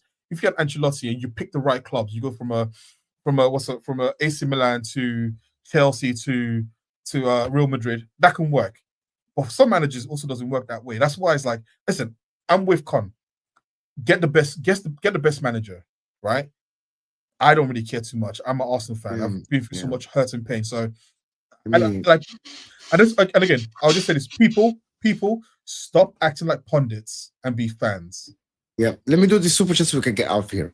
No Big Six club won this week. Have the tables turned? Not really, but the Premier League is very strong. For the people that keep saying that the Premier League is not strong, that's what shows you the Premier League is strong. Fonzie is saying, is the title wins since you can't get the big? I don't know. It's the little wins since you can't. The little wins. Oh, okay, my English is just gone. It's the little wins since you can't get the big ones. Yes, Fonzie. I've heard so many of these types of Arsenal fans finally admit they're delusional after dropping out of the comps. Love it. No, Dan, I'm sorry. If 3 years ago you could ask Mo, I always said I'm a fan first, and I'll always be delusional. So 100%. I've always been this. Listen, people. Hit that like button, guys, before you go. Toon Tactics is there. Go support Philip, of course. Great content. As usual, of course. Husam Channel as well is there. So go and support the boys. A great content as usual. Oh, you'll never believe who's live, Mo. Who's live?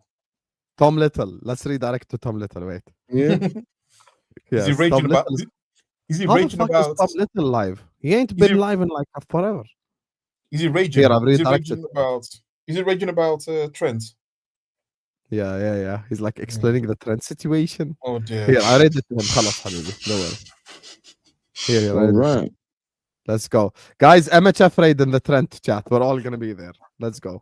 Let's go irritate. Yeah, in the show. See you guys later. Take Peace care. out. Like, share, Peace. comment, subscribe.